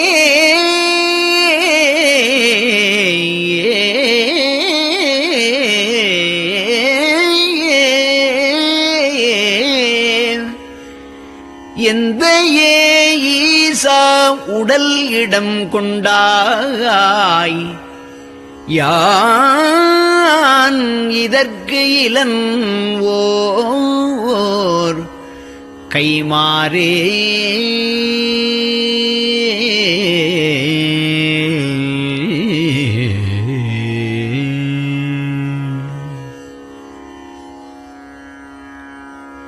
அன்னநடையார் அமுத மொழியார் அவர்கள் பயில் தில்லை தென்னன் தமிழும் இசையும் கலந்த சிற்றம்பலம் தன்னுள்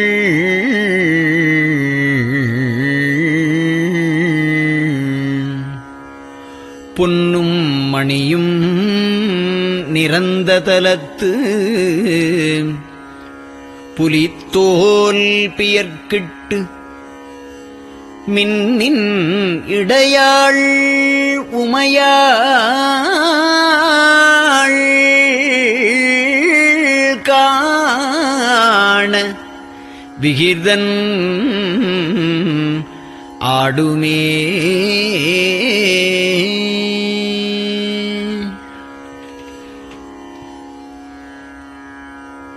நெட்டையிலாவுடல் நீத்து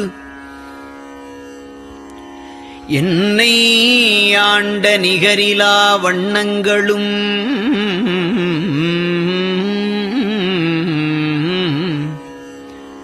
சிட்டன் சிவனடியாரை சீராட்டும் திறங்களுமே சிந்தித்து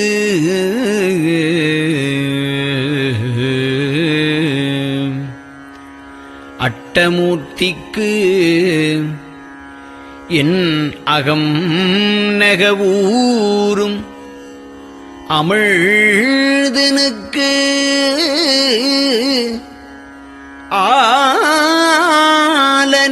ஆலநீழற்பட்டனுக்கு என்னை தன்பாற்படுத்தானுக்கே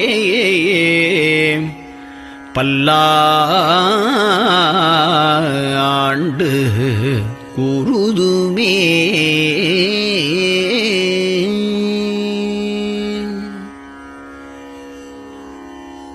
நெஞ்சம் ஈசனைக் காண்பதே விரும்பி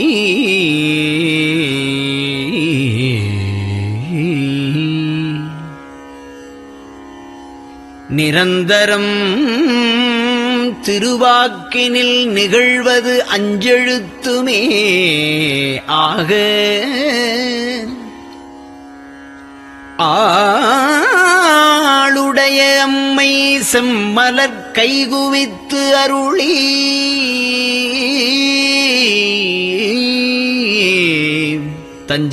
தஞ்சமாகி அரும் தவம் புரிய தரிப்பரே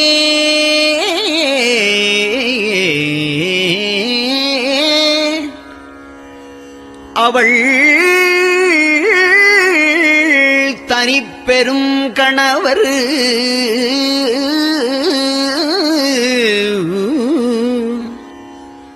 வஞ்சம் நீக்கிய மாவின் மூலத்து வந்து தோன்றினார் மலைமகள் காண.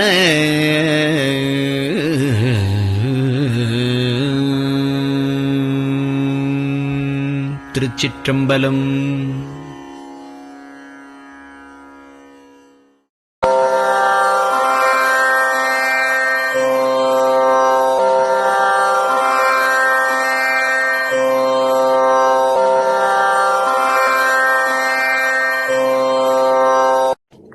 பெரியவா சரணம். பெரியவா வானொலியின் காலை நிகழ்ச்சிகள் இத்துடன் நிறைவடைகின்றன. எமது அடுத்த ஒளிபரப்பு இன்று மாலை இந்திய நேரப்படி 6 மணிக்கு துவங்கும். பெரியவா சரணம்.